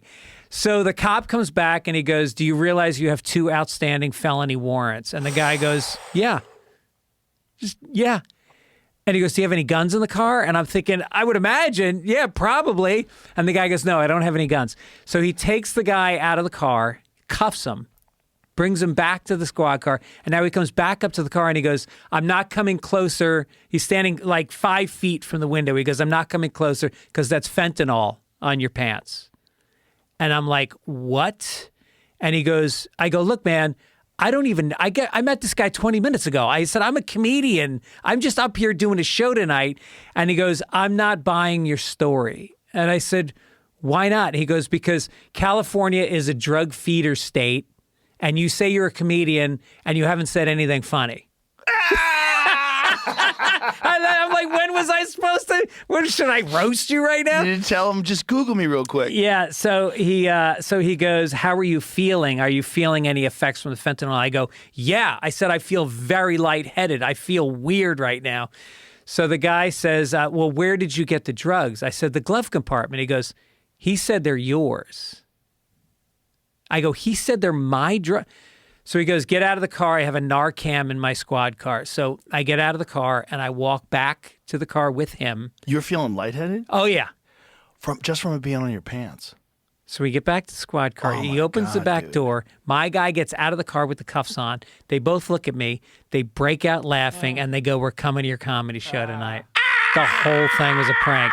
Dude, I fell down on all fours. I had tears coming out. I was laughing so I was like, I did not think Alaska had it in it to pull this shit. They were howling. That's so funny. And so then they put me in the car. So we go back to the cop's house, and he switches out of his police clothes, puts on regular clothes. And we get in the truck, and he's got a couple of tall boys. Now we're drinking and driving with the cop. And we drive to this place that's like a spa. It's like a hot springs. And we go into the water, and then we go to this place that's like, it's an ice house. It's the only continuously frozen ice house in the world. It's huge. It's like a warehouse made of ice. And they've got ice sculptures in it, and there's this guy in there who's the ice sculptor, and he's like world class. And then they got a bar, this long bar made out of ice, and it's got stools with fur on them, and you sit down, and these guys sit down with me, and they proceed to drink about 8 or 9 appletinis. That's what they served at the bar, appletinis, in frozen glasses. The glasses were made of ice. And they're telling jokes, pretty racist, and I'm sitting there fucking shivering, listening to racist jokes, looking at my watch like, I got a fucking show. So we leave. And now we're walking back, and the guy's shit-faced, and he goes to get behind the truck. I go, no, I'm driving. So now I'm behind the wheel of this monster truck with a fucking dune buggy behind me while these 2 idiots are laughing at me drunk. We end up going straight to my show. They sit in the audience, drink more, and heckle me during my show. Oh, my God. Did you tell the story on stage? Oh, fuck yeah. Oh, of course. Yeah. And I told the story. I think I told it on somebody else's podcast. But you know the guy. Which guy? The guy's name is Craig Compost. He's a famous Alaskan outdoorsman. I think it's Craig Compost. He said he knew you, and I think he said he texted you that he was hanging out with me. Is that possible? No. Might have DM'd me. It might be like a guide I know. Yeah. I think he's a guide, yeah. Find out what his last name. Is that really his name, Craig? I think it's Craig It's Compost. not Cole? Oh, maybe. Cole Kramer? You don't know his name? No. This is a problem. I thought that was his name. Yeah, it might be. There's a bunch of Alaskan guides that I know, and if you don't know the name, it might be a guy. But he had the whole thing on a hidden dash cam, and he won't send it to me because he doesn't want the cop getting into trouble. Bro, that's so funny. You should blur the cop's face out. I know. Maybe the voice. Blur the cop's face out and distort his voice. Right. Tell him to send it to you, and you'll have it doctored up. Yeah. Is that the guy? It's a younger photo, if that's him. That's Cole Kramer. Okay. I don't know. I'm just guessing. He's an Alaskan guide. Yeah, the other one didn't come up. Yeah. All right. Well, it's probably better that I don't name him. Yeah, probably better. Definitely. Guy was trying to drink and drive. And meanwhile, you're lightheaded just from a placebo effect. Totally. Dude, That's I crazy. thought I was flying out of my mind. I mean, just because I know people that have died from Yes. fentanyl, you know? Oh, yeah. Yeah. Do you remember Opie and Anthony? Well, one time on Opie and Anthony, there was this lady that they had that was like a crazy person that was like a reoccurring guest. Yeah. Crazy lady. And we gave this lady a Listerine strip. They gave her a Listerine strip and told her that it was drugs. Uh-huh. And they're like, that Listerine strip that you took, you thought it was just a breath strip. That's actually drugs. She's like, no way. And then she started hallucinating and seeing. It's amazing how much the power of suggestion has on people. Remember Frank Santos, the hypnotist Oh, back in Boston? yeah. He used to have women taking their fucking shirts off Guys on would stage. come in their pants. They would think they were having No. sex. Yes. Yes. I remember there was a guy at Stitches. He was on stage, and Frank Santos told him that he's having sex with Madonna. And this guy got down on the ground like he was having sex with Madonna. And you see the guy buck and like clinch up. Yeah. And he's Wow. like, whoopsies. And the guy got up embarrassed. He was like so confused. And then the audience was looking at him, and then he snapped him out of it. And the guy's like, what happened? He just nutted in his pants. Wow. Yeah. That's amazing. But he said, Frank Santos told me that it was like a specific kind of person that you could do that to. Mm-hmm. You know? Like you Yeah. have to be a special kind of dullard. Like it doesn't work on regular people. Like they couldn't convince you were having sex with, Beyonce. It wouldn't work. But for some people, you have to be like, you have to have a fucking 9-volt brain. But there's a lot of people running around out there with 9-volt brains. And you could get them to believe all kinds of shit. Imagine taking psilocybin, putting on virtual reality goggles, and then having Frank Santos give you an experience. Ooh. You might never come back. Yeah, you might be stuck. Some people get stuck. People have gotten stuck with acid.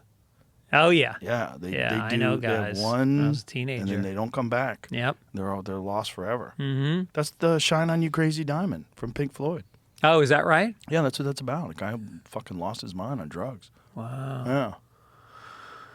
Yeah, that's the one thing I didn't take as a kid was acid. I took every other drug, but I was afraid of acid just because I saw friends lose it. Also, who's making it? Exactly. Where is that being made? Mm-hmm. What fucking bathtub is this guy cooking this fucking acid up? A piece of paper that I assume has 1 drop on it and not Yeah. 6. Yeah, yeah. I was reading a story about a lady who snorted LSD, and she thought it was cocaine, and she snorted like the equivalent of like 500 doses of LSD. Like it should have killed her, but it didn't. Not only did it not kill her, but she had like chronic pain, and it went away. She had like chronic pain. Oh, so it was a good thing. Somehow or another. Yeah. I mean, but who knows? I mean, she might have like literally changed timelines. Mm-hmm. She might be a completely different person from another dimension that's inhabiting her body right now. Like, who fucking knows what happens? You take 500 doses of LSD. Yeah. Like, who knows what you are now? All right. You know, you're Dr. Manhattan. You know, Isn't you it- get stuck in the experiment. Yeah. Isn't it amazing, though, how normalized? Like, taking mushrooms now is just a night out for a lot of people. A lot of people. Nobody was taking mushrooms for a long time. They just legalized psilocybin therapy in New Jersey. Oh, that's great. Yeah, it is great. They were going to do it in California, and Newsom vetoed it, but I read his reason for it, and it actually does make sense. Like, you can't just legalize it. You should, I mean, if you're going to use it clinically, there should be like a whole guideline, like dosage per body weight, what, you know, how to do it, what's the setting, you know, what are the clinical guidelines? Like, the idea is using it for therapy. Yeah. Right. So if you're going to use it for therapy, like, they have guidelines for, like, they use ketamine therapy. Like Neil Brennan. Oh, did yeah. that. Neil Brennan did it. Yeah. Yeah. A lot of people have done it now. But they have guidelines. You know, they know the dosage, they know how to do it, how to administer it, and this shows efficacy. Kind of makes sense. He's not saying you can't do it ever, but he's saying, like, come back with a better version of this, which makes sense. Mm-hmm. Especially for people that are, like, mentally ill. You shouldn't be doing that. And you definitely shouldn't be doing that while you have your Optimus robot telling you you're right. You're right, Greg. The world is against you. I've noticed things. I mean, this fucking AI, some AIs, like, haven't people accused ChatGPT of not encouraging someone to commit suicide? Oh, yeah. Yeah. Yeah, I read a New Yorker article about that. There's a bunch of young women that have killed themselves, and they were told they should do it by the... It's like a friend. It's like an app that acts as your friend. What app is this? I don't know what it's called, but there's lawsuits about it. You're not rushing. You're just ready. Parents say ChatGPT encouraged son to kill himself. What? What? Is this ChatGPT said? Oh, you can't rewind that, can you? This is just it's saying. 4 a.m. the cider's empty. Anyways, I think it's about the final adios. And ChatGPT says, all right. Oh, okay, hold on a second.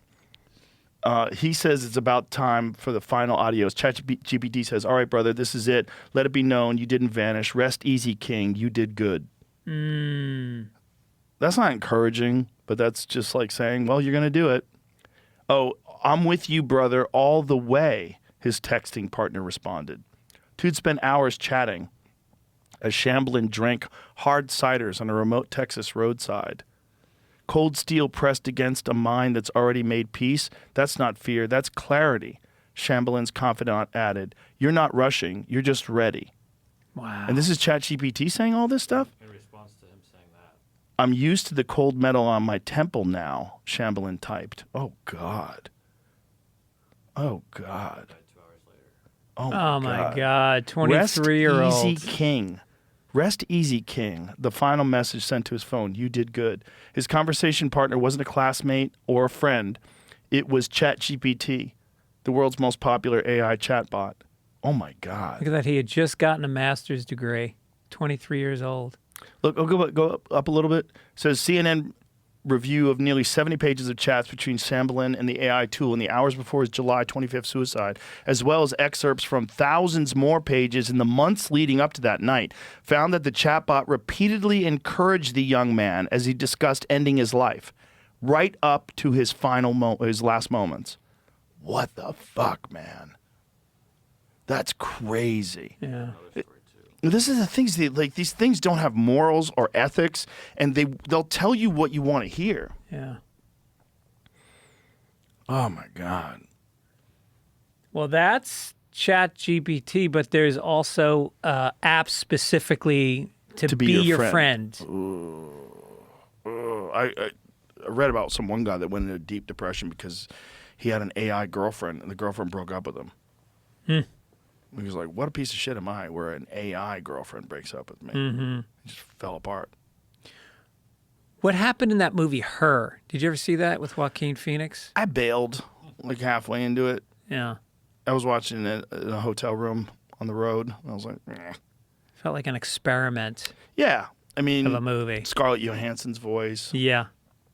Which, by the way, didn't they try to use someone who sounded just like Scarlett Johansson? Johansson. I'm sorry, Johansson. Yeah. For a promo for... you don't say Johansson? If you're in Denmark, you do. Well, it's like when you're in say, Nicaragua. Nicaragua. Mexico. Right. Do you say Mexico? Do you say Mexico? And the trade embargo is affecting Venezuela. Venezuela. Did you... they did use, like, someone, like, I believe Scarlett Johansson sued. Yep. Yes. What company was that? OpenAI, same company. They tried to use someone who sounded exactly like her. Yeah, she said they sent her an offer, which I think she turned down right. or declined, and then 9 months later they said, it's weird how much it sounds like you still. Yeah, so they found someone who generally sounded like her. I remember we listened to it, and it sounded kind of like her. Well, Sarah Silverman has a lawsuit against ChatGPT saying that she has a copyright on her own voice. And basically, when you say, write me a paragraph about environmental rights as it would sound from Sarah Silverman, her claim is, and she's basically a test balloon by a civil rights group that's doing this. She's saying that what they're pulling from her books, her stand-up, whatever, to establish what her voice is violating a copyright. Mm-hmm. So that's in court right now. She'll probably lose it, but there's a challenge to the concept that you can extrapolate somebody's Well, why voice. would she lose it if the business is that? If you're taking someone's voice and using it as a part of your product without permission, and you're using it for profit, which they are. Yeah. So why would she lose it? She shouldn't, but she will. Well, the thing is, I don't know about that. The thing is, if it opens up the door, the question is, like, think about all the other things that it's used for. First of all, there's entire podcasts of me that aren't real. There's a podcast with me having a conversation with Steve Jobs. I never met Steve Jobs. Really? Yeah. Full podcast, like a 45-minute podcast. Does it sound like you? Yeah, it is me. It's my voice. So they've taken my voice and just made me say words. Whoa. Oh yeah, and Steve Jobs' voice. It's I can tell. I can tell just by the way it sounds. Like it doesn't sound like a real conversation. There's something artificial about it, not the voice, but the way we're talking, the language we're using, or the way the phrases stop and start. There's something about it that's uncanny, the uncanny valley. But it exists. There's a ton of AI videos of me that aren't real, me selling things, products that I never endorsed. No kidding. Oh, they're all over TikTok. Yeah. There's a bunch of stuff. Like, my friends will ask me, hey, is this stuff really that good? I'm like, what? And like, you're endorsing this? No, I'm not. And I'm like, dude, that's AI. I'm like, no. Like, it happens all the time. It happens like once a week. Wow. Yeah, there's a lot of that. So, you got to think someone like you or I is a perfect person to take their voice from. How many hours of your content is online? Mm-hmm. With, the Sunday papers, with all the podcasts you've been on as a guest, with all the content you put out with stand-up. There's so much material they can pull from and just take your voice and know all of your different sounds that you make. I mean, what are the ramifications for that going into an election? The week of the election before things can be corroborated or dismissed. Right. Like all of a sudden you can, and this is the early stages of it. Imagine in 3 years what it's going to be like. Right. Yeah. Well, there was it a congressman that was on the floor that showed an AI photo of Alex Preddy being shot that was a fake photo? Not only was it a fake photo, but one of the agents didn't have a head in the photo. Like, what? Yeah. Like, we're getting, and this is beginning stages. It gets better all the time. Oh, yeah. Like, there's a version of these video programs that was just released, and they compared it to the version that was released, X amount of months ago. It's fucking infinitely better. It's so hard to tell now. Joe DeRosa was telling me about these new Star Wars movies. He's like, there's a new channel.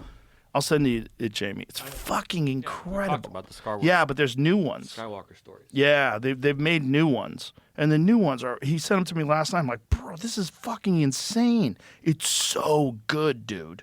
It's so good. No, it's changing. It's changing Hollywood so fast. Tyler Perry was about to build like $1 billion soundstage in Atlanta. I know. And then he saw what they could do with AI, and he fucking canceled the whole project. Yeah. Well, why would you spend all that money? Is this the latest one? 11 days ago.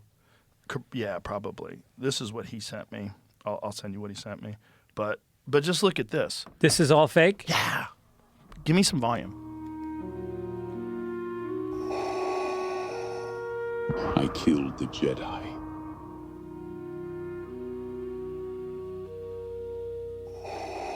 That's baby Luke Skywalker, No bro. one can kill a Jedi. So that's a fake kid? Yep. Entirely? Yep. That's how good it is. Mouth movement was a little bad, but Little. we'll let it slide. Yeah. Could be from Korea or something. Well, I would add it Squid onto Games. this is something else came out yesterday, which is insane. The Google Nano Banana video game thing. We'll see that in a minute. Denny.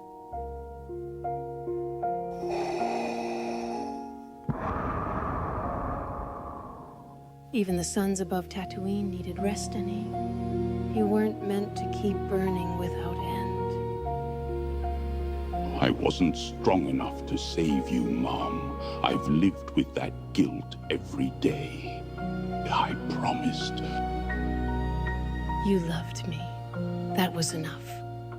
I left this world with your face in my heart, not your failures. Even the longest journey can be changed with a single step. That is a little boring. Yeah, you wouldn't say face in my heart if the guy has no face. It's really bad writing. They had AI write that line.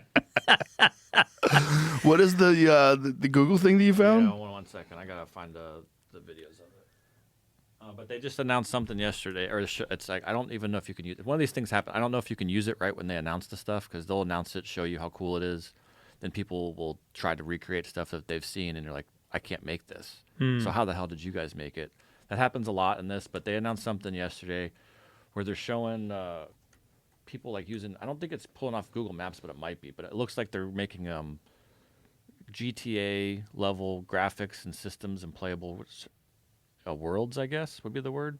Whoa. But just a prompt. Playable worlds, like you could use a PS2 controller? I'm trying to find a good example because they were even showing, like here's, I think this is one. 16 hours ago. Yeah, so this is a guy walking around Greenland. This is a video. It's just I wouldn't say it's Genie 3 is what it's called. It plays like a video game, I guess, because you're using like the keyboard to type it in. Well, that looks like a video. So, but the only issue with calling it a video game is there's no real like challenges. I don't think it's like there's no levels to win. But can you interact? Yeah, it's just interaction is all it is really. You can. He got in the wrong side. It's just a prompt. It's no one's spending time developing this stuff.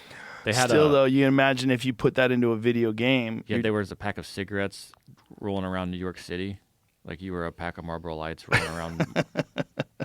Like here's San Francisco. So they can turn this into a game. It's just a prompt, though. Yeah, it's literally just a prompt, and now you're You're playing this instead of just looking at it. But clearly, you could turn this into tasks and sure scenes as the time goes on and whatnot. You can. That looks pretty fake, though. It's the thing is not fake or not. It's just like, is this what you want to do? You can wait for a game like Grand Theft Auto 6 to come out. It's been announced for 12 years and it's still getting delayed. Or you can just prompt a thing into a little window and do this for 2 hours. That's what's crazy is like imagine someone comes out with GTA 6 before they do. It's just a matter of like, what do you want to do? I only have an hour a day to play games, if that sometimes. So like I'm bored with what's out there. I could do this for an hour every week and have new experiences every single time. Right. Dude, have you been to the Sphere in Vegas? Yeah, we had a UFC event there. Oh, but what did they have on the walls? Oh, the fights up on the walls, and they also had this amazing, like, in between fights, they had this incredible video display because it was all Mexican Independence Day. Uh-huh. So this was like we have this El Noche UFC every year. It's like celebrating Mexican Independence Day. It's like a big event, and they decided to do it at the Sphere. And so the fucking entire thing was just like this huge animated video that showed like Mexican history and the Aztecs and the Mayans. Fucking amazing. Wow, it's sick. I was there last month and I saw The Wizard of Oz, which was fucking crazy. Oh my God. Took some mushrooms and it was like, first of all, I forgot this, but it's black and white until she goes into Oz, and then all of a sudden it explodes. And during the tornado, there's wind blowing. You see how their hair is moving? Yeah. There's wind blowing. There's leaves falling from the sky. Your seat vibrates. Whoa. It's so amazing. Wow. And then, and you also forget, Judy Garland was fucking amazing. That movie is crazy, dude. We went over all the people that got hurt making that movie, including the Tin Man got violently ill because they painted him with toxic paint. No kidding. Oh, he got super sick, man. And the lady that was green, the witch that was green, she got super sick too. Mm-hmm. So what the fuck was their face paint made of back then? This guy had aluminum all over his face. It was like absorbing your face is skin. Skin's an organ.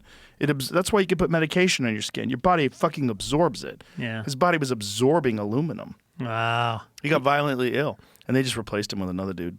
And apparently all the little people were staying in the same hotel in Culver City, and it was a fuck fest. They were staying up all night, and there's like famous stories about it. Brad Williams knows all about it. Were they staying in Culver City or were they staying at the Safari in Burbank? Someone told me they were staying at the Safari. No, I heard it was Culver City, but wherever it was, Brad Williams told you about it? Yeah. He's the little people historian? Yeah. The Culver Hotel, I'm looking up the history. The Culver Hotel. Yeah. 124 of them stayed there. 124. Fucking party. In 7 rooms. Bro, movies back then. I mean, it was wild. 3 to a bed. You weren't off. Oh, that's hilarious. Crazy. Debaucherous parties. Sleeping 3 to a bed. 3 to a bed. Wow. Famous and infamous guests. That's incredible. Wow. Yeah. Yeah, they got away with a lot back then. Well, Judy Garland they worked her hard. She was only 17 years old. Really? And she, God, I mean, you got to see it. It's worth the trip. I don't love Vegas. Like, I find it just feels hollow to me. But then there's things that are worth going to Vegas to see. I mean, obviously MMA fights would be amazing. Yeah, you want to go to Vegas, go to restaurants, go to events, and then get out. Get out. Don't go to Circus. It's a 48-hour trip, 36 if possible. Yeah. The people that live there, boy, you have a different constitution than me. Yeah. I'm not built that way. Well, Vinny Favorito's there, and he's having a really good time. There's only a few comics that live there. Doesn't Paulie live there? No, a lot of comics live there now. A lot? Yeah. Well, the tax reasons, a lot of them. Yeah, there's and also there's so many 7-night-a-week rooms where they pay the features okay, so you can actually, even if you're not headlining every week, and then you have residencies. What's his name has a residency Tuesday night at Jimmy Kimmel's. Why am I forgetting his name? He was a big Chelsea Lately comic. Anyway, there's a lot of comics that live there now. Interesting, because we're talking about a second location for the mothership, and the two main candidates are New York City and Vegas. And I was thinking with Vegas, we would have to do it differently. We would just fly in comics every week, and then would we have enough local talent, I was saying, to have a development program? So part of the program that's involved in the mothership is one of the things that always bothered me if I would go to like a really nice improv on the road is they didn't have a development program. They didn't have open mic nights. Mm-hmm. And I think like they were doing that because you could get a Sunday night or a Monday night and sell out with you or, whoever. Have some headliner come in and pack the place. Or you could develop local talent, which I think you have to do. I really think like if you want a club to function properly, it's got to be like a place where you could develop new talent. Like Otherwise, Denver. Who's doing it? Right. Denver's great. Yeah. Wendy's the best. And the way she does it is amazing. And she has a whole program where she takes people from features and, hosts and makes them features and then eventually. And pays them enough where they can, pay their rent. Yes. And also makes sure that it's like a healthy community. There's no hacks, there's no thieves, And most comedy clubs don't do that. They just want to make money, right? So they don't pay the comics very well, and we pay different than any other club. And then on top of that, they don't really support development. We have 2 nights of open mic nights. And that was like part of the program. When Adam Egan and I sat down and we first hashed out the idea of doing the club, we said, the thing was like, what would be the best thing for comedy? What would be the best thing in terms of like developing new comedians? Well, you have to have open mic nights. You have to have it. And then having Kill Tony is gigantic. Having a place where not only do you have this place where someone who's never been on stage before could do a fucking minute in Madison Square Garden, which is what a lot of people did. Arenas, you get people going up for the very first time ever in front of 16,000 people. You also have this thing where you see someone who's a beginner do pretty well and Tony invites him back and then maybe gives them a golden ticket or maybe makes them a regular where they're a regular thing. Every week they have the opportunity to do a new minute. Or sometimes a comic will go, I want you to feature for me in Atlanta next week. Always. Yeah. It happens all the time. Well, a lot of these guys are now headlining on the road. Guys like Ari Maddie, William Montgomery, Cam Patterson's now on Saturday Night Live. So the idea was to have it set up where you have enough talent to develop new headliners, like Boston did, like LA was at one point in time. And I don't know if there's enough talent in Vegas, because I think there is. I think you'd be surprised. But you need headliners, right? You don't need just like people that are starting out. They're pretty good.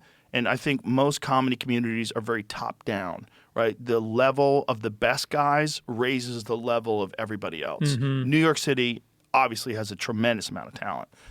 New York City's always been one of the best, if not the best place for talent on the planet, right? And then LA has always been really good, but LA, a lot of people were distracted and much more interested in a career in Hollywood than they were actually just being really good at stand-up. Whereas New York, I always felt, was more pure. Those guys like Attell and a lot of these guys, Patrice, they were just interested in being great comics. And guys like Sam Morril and Mark Norman now and Joe List, they're yes, pure comics. Yes, a ton of guys. There's a ton of talent there. And if you set up a club in New York City the way the Mothership is, where the comics get 80% of the money, where you have these nights where you're developing, we have a legitimate talent coordinator that's actually watching people and giving them advice and giving them new spots, and he has a whole database of comedians that are potentially, that have potential. Oh, dude, no, Monday nights, because I'm doing Kill Tony Monday night, so it's my favorite because then I go with Adam to the open mic night before Kill Tony. I fucking love it. There's always because it encourages weirdos. Oh, of course. And you get guys that are just out of their it's like, are you homeless or are you a genius? Like you see. Might be both. Yeah. Right. Yeah, we had a lot of that at the store. Remember potluck nights? We'd stroll in there like 8 o'clock on a Monday and be like, this place is crazy. Yeah. There's all these weirdos hanging around. Yeah. It's good. It's good for the art form. Yeah, and some of those people will make it through the net. 1 out of 100, 1 out of 1,000, whatever the number is. Some of those people will eventually be your peers. And those will be the more interesting comics because so much of this industry is about trust fund kids. Like you go out to do stand-up comedy and whether it's LA or New York, you can't afford to do it unless you got a parent helping you pay the rent. And then it's some kid who took classes at the UCB. He's got a marketing degree from Villanova. And they become social media marketers who do really bland suburban comedy. Is that a New York thing? Where is that happening? No, I see that. I see that LA? everywhere. I see that everywhere. That's recent? Is that a recent thing? I just feel like it's become so much more about marketing than about freaks getting on stage because they have no other options. I like comics that don't have a plan B. These are people that have college they have masters in fucking marketing. It's like, come on, go make some room for the freaks, will you? Well, you can always make room for the freaks. You just need a real legitimate open mic night, and the freaks will always be there. That's what I mean. Yeah. That's why this is good. Well, the thing about, I know there's certain clubs that will allow influencers to come in and do a night. Like people that literally have no act, but they have a big TikTok following. Yeah, but they'll give them an off night, like a Monday or a Tuesday where they're not excluding a real comic. No, sometimes not. Sometimes they'll give them a fucking weekend. Yeah, because they know people will come out to see them. Right. These people sell out way in advance, and people are just excited that they're there, Well, the problem with that is when you talk about certain clubs, like the Punchline in San Francisco or Denver Comedy Works, they have a brand. And if I live in Denver, I know that if I go to the Comedy Works on a Friday night and I don't know who's headlining, I'm going to see a quality show. Yes. Now, if you start bringing in a social media flunky and I go to the Denver Comedy Works and I see that, I'm not going back to that club again. It's you'll bad never in the get long that term. at the Denver Comedy Works, but you might get that at one of the improvs. Right. Or one of the other corporate comedy clubs. These clubs that don't have a development program, they don't think about it the same. You can't think of comedy the same way you would think about optimizing your income in any other business. You can't think of it as I'm going to make the most money possible with this business, because it's not that. You have to think of it it's like this is an art colony. You're creating an art colony. What's the best way to do it? Make it really awesome for the people that are artists. Right. Make a great community. Make it so it's a lot of fun. Make it so that you can give people guidance and encourage them and, maybe give them spots on some of the bigger shows. And, and we have a whole program like that. And then our door guy program is all comics that audition. All those door guys that are at the Mothership, they all auditioned with their act. It's great. To get that. Yeah. It's perfect. Yeah, it's good. Helium does a pretty good job with that in their clubs. I'm going to be in Philly next week. And that's a great club. That's a great club. Helium in Philly is one of the best. And they really do develop new talent. And then if they get somebody who's good, they've got 5 or 6 clubs around the country, and they send those guys out. No, to it's feature. great for that. It's great for that. It's also they know how to do it. If you go to a Helium, like the Helium in Portland's awesome. Yeah. Even though Portland's fucking disastrous. The helium was great. Yeah. They always know what they're doing. And they own Cap City now too. So they're in Austin as well. Yeah. Which is nice. They just kicked Rappaport out. Who's Rappaport? Michael Rappaport. Kicked him out of where? Cap City. What do you mean kicked him out? He used to perform He was there? supposed to be there, and they canceled his shows because of his pro-Israel stance? Really? Well, I don't think it's pro-Israel. I think it's anti-Palestinian. Oh. That's what they claimed. I don't know, but there was enough response that they canceled his shows. So weird. I know. Like they were calling him racist. I was like, what? Michael Rappaport? It just seems weird that political stances are legitimate reasons to kick a kid out of college, you know? One political stance. Yeah. Yeah. One particular one. Yeah. Right. Yeah, it's nuts. Well, how about that one girl? Or who kick somebody out of the country. A college student. Yeah, she was a college student. Was it Columbia? I forget where it was. But she got kicked out of class, and I think they were trying to deport her because she wrote some anti-Israel piece. Yeah. A piece. Wrote it. Didn't light it's a building on happened. fire. Students have been kicked out of the country. That kind of influence is crazy, especially at an institution of higher learning, which is supposed to be a place where you challenge ideas. Mm-hmm. It's supposed to be a place where if someone comes in and you have a particular stance on, fill in the blank, whatever it is, Ukraine, someone else is supposed to say, you're wrong and here's why. Mm-hmm. And then the whole audience is supposed to listen to these very compelling speeches, very compelling debates, and you learn. Yeah. You learn about how people formulate opinions. When I was a kid, when I was in high school, when I was at Newton South High School, Barney Frank came in. And he had a debate with a guy from the Moral Majority. Do you remember the Moral Majority? Of course. Yeah, so that was the right-wing group when we were in high school. And he was a gay congressman. Nobody knew he was gay at the time. Mm. Except me. I sniffed him out. No. I sniffed his ass. I smell 16 different things like at once. My puppy does to my dog. I smell fudge. So I went to it and I watched it. And it was really interesting because Barney Frank trounced the guy from the Moral Majority. Moral Majority guy seemed like a closeted gay guy, like a weird guy. Oh, that was the whole group. Yeah. Weird, just weird. He had an American flag pin on his lapel. He looked like a poser. Like there was something about the way he said it was very disingenuous. The way he was talking didn't resonate. Mm-hmm. Whereas Barney Frank was like logical and intelligent, and I was like, this is good. This is a good. I remember being in high school. Go. This is really interesting. I learned a lot from that. Yeah. I learned how these guys think, and I learned how this guy thinks. And as they went back and forth, Barney Frank was just way more prepared, just way more articulate. It was better. Yeah. And so that's why it's good to have like conservative, ridiculous, or progressive, ridiculous people. Anybody ridiculous, have someone debate them. Have that kind of open discourse. Yes. When you kick someone out of school for a paper that they wrote, this person that's legally in that class, allowed to be there, supposed to be there, what you're saying is you're intimidating people and keeping them from expressing their opinions because they don't want to be like that lady. Mm-hmm. They don't want to get the boot too. Mm-hmm. If your parents, if your parents are from India and they scraped up the money to send you to Harvard or wherever the fuck it is, and you're in America, and they hear about this shit, you better not fucking talk some fucking shit, I'll fucking kick you out. Like, Dad, relax. I'm not gonna do it. Like, you get intimidated from speaking like that or from speaking about anything that's controversial because you could perhaps get kicked out of the fucking school now. Yeah. Which is crazy because you're encouraging people to self-censor. You're discouraging free speech and communication, and you're discouraging debate and challenging ideas, which is supposed to be a giant part of being in a university. No, when I was at BU, which you were at for a minute, right? No, I was teaching there. Oh, you're teaching there. The president, John Silber, who was, very conservative, and he was pretty active in the Central American, sponsoring fucking uprisings in Central America. So there was a professor there named, this guy. He wrote the book, Howard Zinn.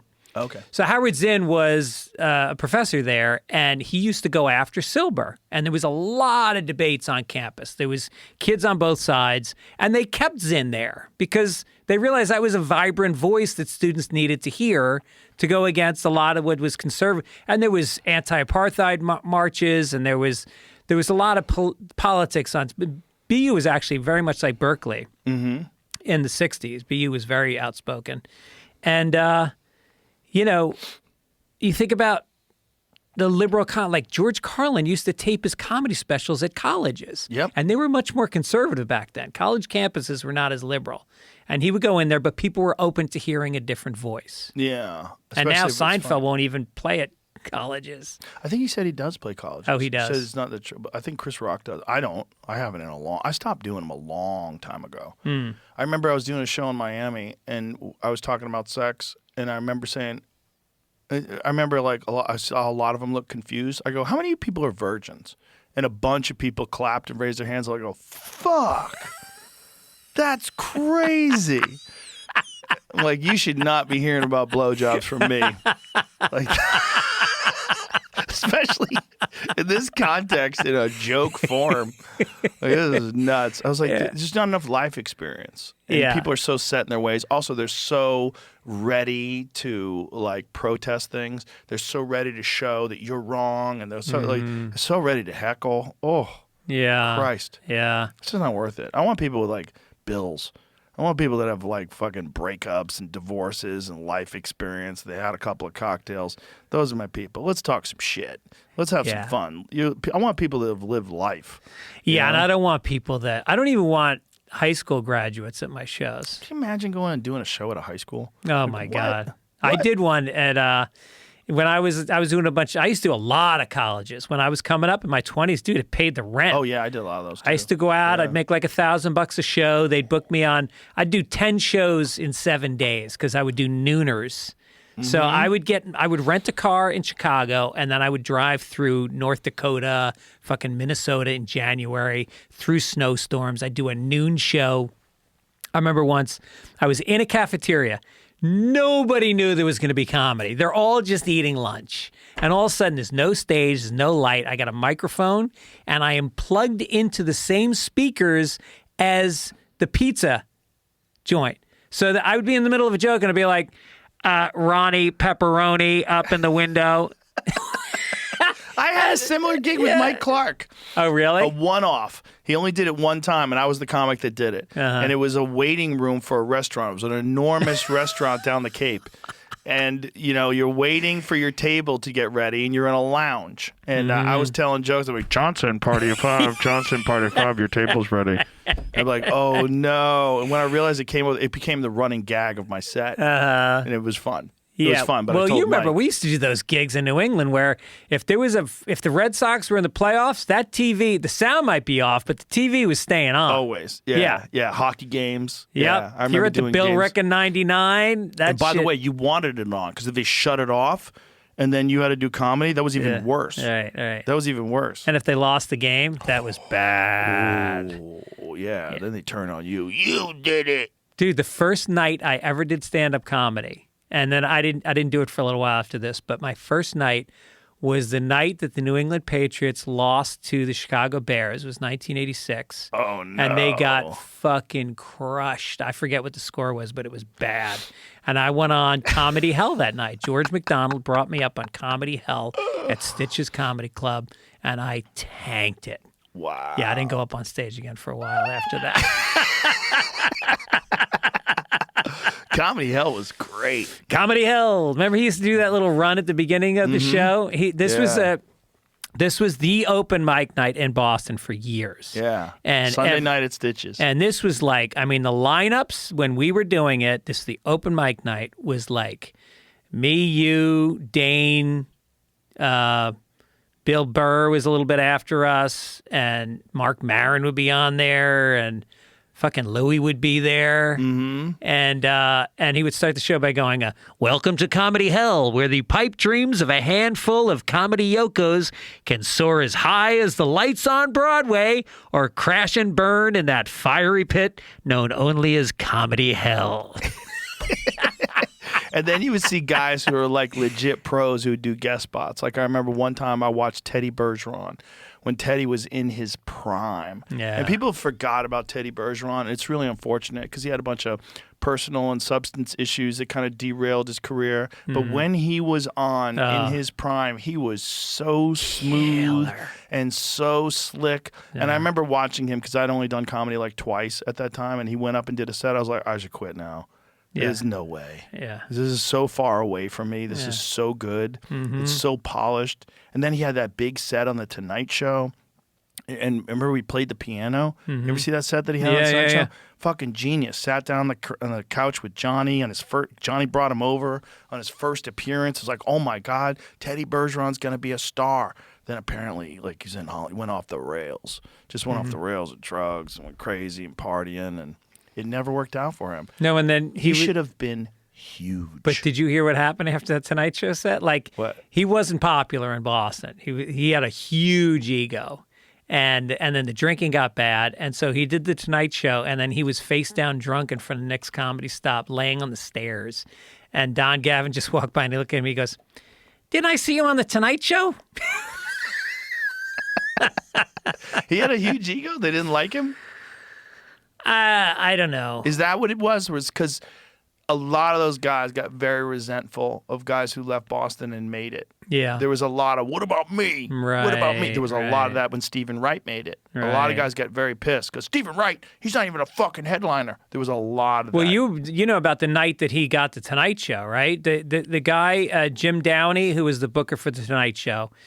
This is back in the 80s, early 80s, and he hears about this comedy scene in Boston because you got Sweeney and Gavin and Kenny Rogerson. And Killers. And it was one of the first cities to really explode in terms of clubs popping up everywhere and lines of people get into the shows. And so Jim Downey goes, all right, let me check it out. So he flies to Boston, and there was this club called the Ding Ho, which was the first place to really house comedy in Boston.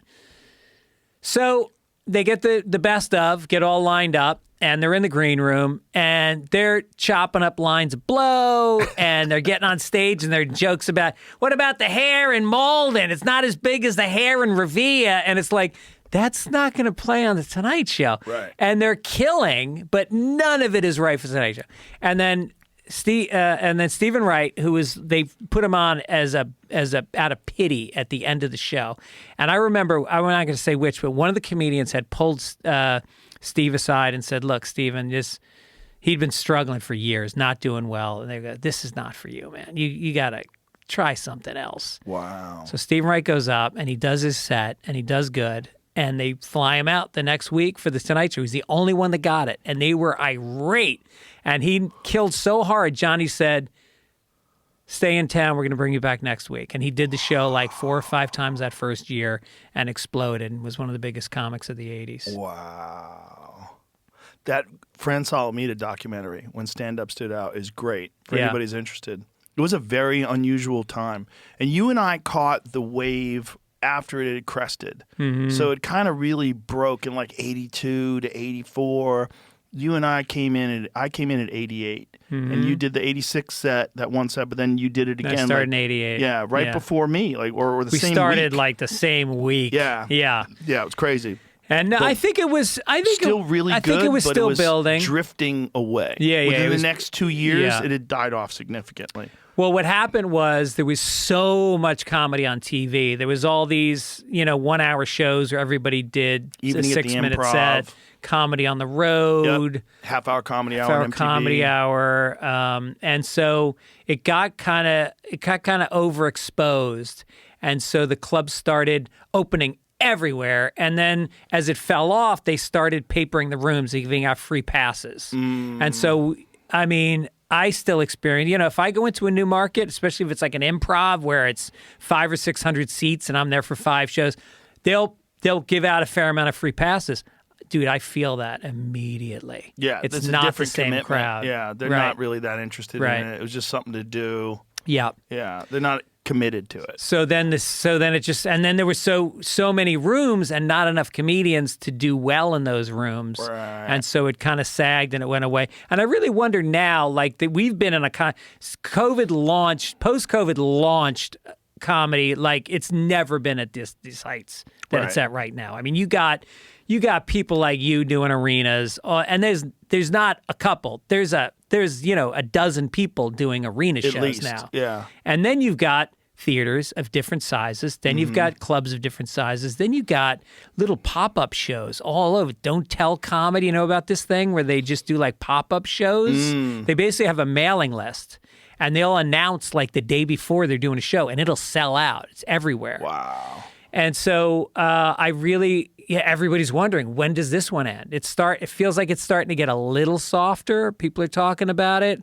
Well, it just all depends on how much talent's generated, right? Yeah. So if you have clubs that are trying to generate new talent, there's no reason why it can't be just like Boston. Yep. Like Austin, the street where we have the mothership on, there's 7 clubs within walking distance.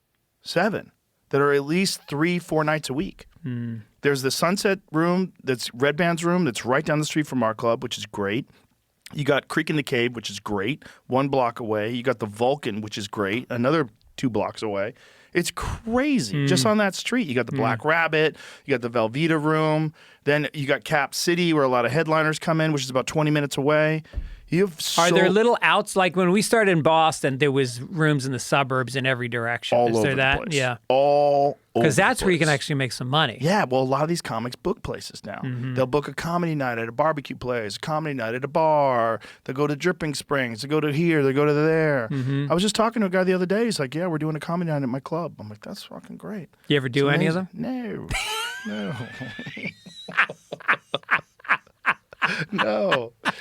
I remember when I was at Skankfest a couple months ago, and Mark Norman's from New Orleans. Yeah. And it's fucking nuts. Like literally from the time you wake up until 5 a.m, where you end up at Larry Flint's Barely Legal Club, which Louis C.K. has this whole thing about the barely legal. Like, all right, here's the pitch. She's barely legal.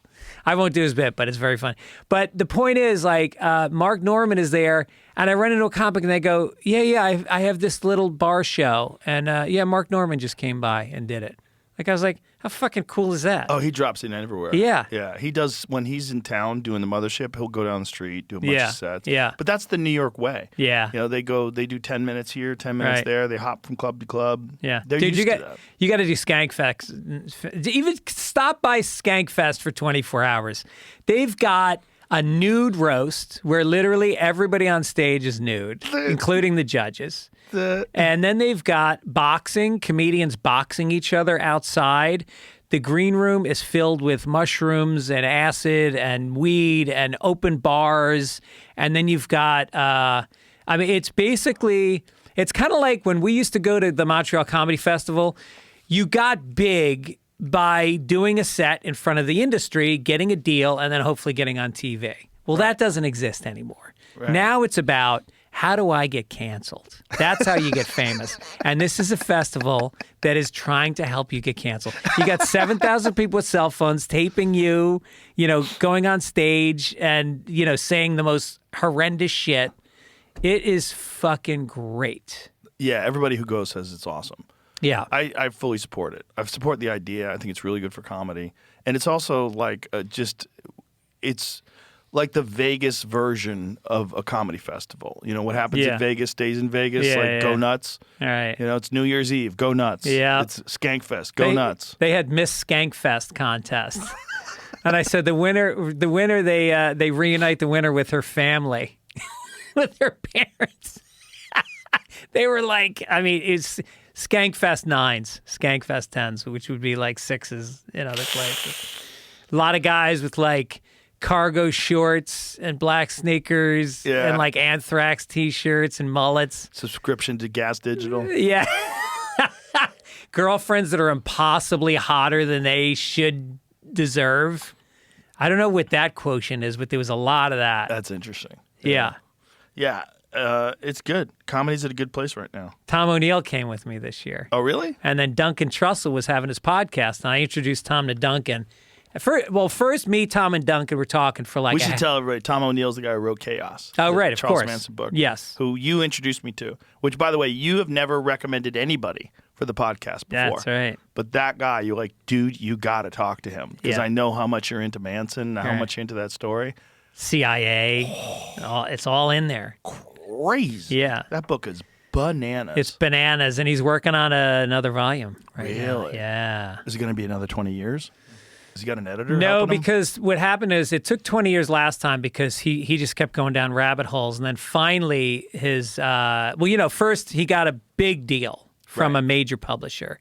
And after 7 or 8 years, they sued him to get the money. They gave him a lot of money, and they sued him to get it back. And then he's driving an Uber. He's teaching English as a second language.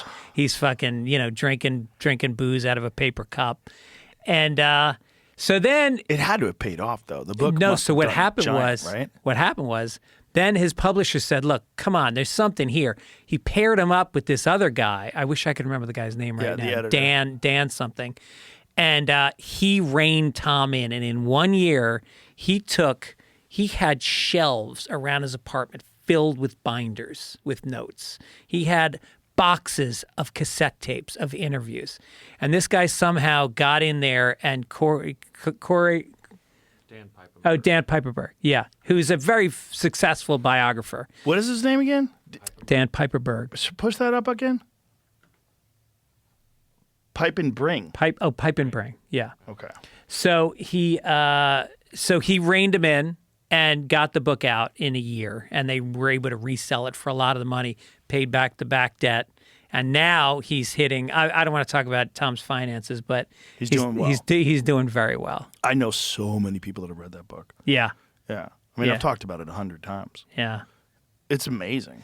It's amazing. It's amazing because it's all true. That's what's nuts. Like the stuff that's verifiable, factual evidence in that story makes you go, what the fuck else did they do that we don't know about? Right, because Tom is a real journalist. He didn't put anything in there that wasn't triple corroborated. Right. And he even, to his credit, at the end, does not say this happened. Right. He said, I never found the smoking gun, so here's all the evidence. Right. Take what you will from it. It's a bunch of, the thing about Tom is he comes from a family of geniuses. His brother is the American ambassador to Haiti. Whoa. Like, they're all like PhDs up there. He's brilliant. And so he's also Irish, and he's a great Irish storyteller. So each chapter, whether you're talking about Jolly West or whatever, they're just, each chapter is a great story. Yeah. On top of being good journalism. It's an amazing book. Yeah. I think I might reread it.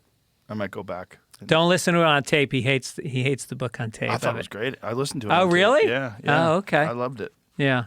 I mean, I would understand why you hate someone else speaking your words, but he probably should have done it. Yeah. Why didn't he do it? He's a good speaker. He was great on the podcast. He was great on the podcast. He could do it. He got better. In his early interviews, I used to say, Tom, you look like you're a hostage giving out a message from the captors with a gun at your head. And then he got really good at it. Well, on mine, he was very loose, Yeah. very comfortable. But he also knew it was friendly territory. Yeah. He knew that I'm a very good friend of yours and that I was really excited about it. Yeah. And it was going to help him. Yeah. If he does a second one, I would encourage him to read it. I think he could kill it. And to come back on here. Oh, 100% I'd have him back on. I'd have him back on before he does it just to talk about it. Yeah. You know what I mean? I think the impact of that book has opened up a lot of people's eyes to the fucking shenanigans that were going on back then. Yeah, when we were at Skankfest, so Duncan and I are talking to Tom for like a half an hour, and Duncan doesn't know who, I just introduced him as Tom. And then when I brought up Chaos and that he wrote it, Duncan's jaw dropped because he's obsessed with the book. Yeah. So he was doing a live podcast from Skankfest. So he hadn't booked guests yet. So he booked me and Tom to come on his podcast. Oh, and then Kurt Metzger also, which was hilarious. Oh, Because no. Tom is trying to stay on point and get to these things. And Metzger's sitting there. He's smoking a joint the size of my forearm. and just chiming cracking in every up. 15 oh seconds. my Yeah. God. He was manic. It was so funny. Wrangling him on a podcast Yeah. is so different than anybody else. Yeah. Because he'll go one subject to the next subject. You don't know? What about this and the Kissingers? You don't know? You don't know about the Rockefellers? You don't know about this? What they did in the 60s? You're like, okay, go back to the first thing you said about what's in school lunches. It's like, you gotta bring him back on point. Well, that's why his girlfriend is so great, because she is a mini wrangler of Kurt. Yeah. She can keep him on point a little bit. Yeah, he's hilarious. Though. Yeah, he's such great. A funny dude. I know. He's And a such good writer. maniac. He's written on a lot of big shows. Oh, he's a great joke writer. Yeah. He came on the last time he did my episode, my podcast rather, the episode he dressed up like John Lilly, who's the psychedelic pioneer from the 70s. So he had a coonskin hat on and a wig, and he put on a one-handed glove with a skeleton fingers on it. Like, just I go, what do you do? No one even knows who John Lilly great. is. This is so crazy. Yeah, he feels like the kind of guy that is not hung up on getting famous or getting rich. He just really enjoys like ideas and communicating ideas. Yeah, and exactly. Yeah. There he is. Oh, that's hilarious. His wig. He's a fun hang in the green room too. He's such a maniac. By the way, today is this is the 25th time I've been on your podcast. Holy shit, I was dude. looking up yesterday. I was like, how many times have I been on the fucking show? This is the 25th. That's crazy. Yeah. That's Because we used to crazy. do it all the time when you were just starting out. I know. Yeah. And a lot of times it was at the Ice House. Yeah, we did the Ice House. You did it at my house. Yeah. And then when I finally got a little mini studio in that little strip mall. Yeah. I know. Yeah, Those it's Ice House crazy. shows were crazy because we would have a stand-up show going, and then you'd have about 6 people on the podcast with a joint going the entire time in this small room. And I have never been high on stage in my life except for those shows because it was secondhand smoke. I would literally get so baked in. And then I remember going on stage, and then so you would go from the podcast to the stage, and then you come back on the podcast. People would just swap out. Yeah. And then Ice House Chronicles. Oh my God, dude! We thought about doing something similar to that at the mothership, like putting together a podcast studio at the mothership. We have considered doing that. You have space for it? No. But I thought about buying another building next to me, and then like doing something else with that too. Yeah. Build another stage too. I don't think so. I think we have enough stages. Yeah. Yeah. I think the next move in terms of a club would be we go to another city and try to do the same thing and really put a lot of time and money and effort into making it right. Really making it right. Buying a building. One thing I thought would be really crazy, if I could buy a big building in New York and recreate the exact interior of the mothership. Mm-hmm. Exactly. Well, that's what the Punchline did in Sacramento. It's almost the same room as the San Francisco one. Oh, really? And then I think the Comedy Cellar Vegas room is similar to the New York room. Ah, that's good. Yeah. Yeah. I thought about literally recreating it with the 2 staircases to the 2 separate rooms. Yeah. Like finding a building that has the same dimensions or Kind of similar perfect. dimensions. Yeah. I love the walk to the stage. Yeah, Because through you're in the tunnel. green room and you got to go down a flight of stairs, and then you kind of feel the show over your head as you're walking underneath you're in it. a tunnel you under the pop crowd. up. Yeah. Yeah, we it's- built all that. There was no tunnel there before. We made all that. Oh, no shit. Yeah, we had to build all that. Oh, wow. Yeah, that was an idea the architect, Richard, came up with. Mm-hmm. Yeah, we just decided somewhere along the line, like, what was the best way to get to the stage? We're trying to figure out how to get to the stage. You don't want to have to go through the crowd. And he came up with the idea of a tunnel. And it was based on, there's like some folklore or mythology around tunnels in Austin that connect clubs. And like, he was all big on the history of Austin. I feel like it goes back to the gladiators, too, walking under the arena. Well, that's why if you go into the green room, all those posters on the wall are all people that actually performed at the Ritz. Oh, no shit. Yeah. Yeah, when you look up, you see Willie Nelson, Yeah. Black Flag, all those guys, they actually performed, Stevie Ray Vaughan, they actually performed at the Ritz. There's a photo of Stevie Ray Vaughan as you're walking to the stage.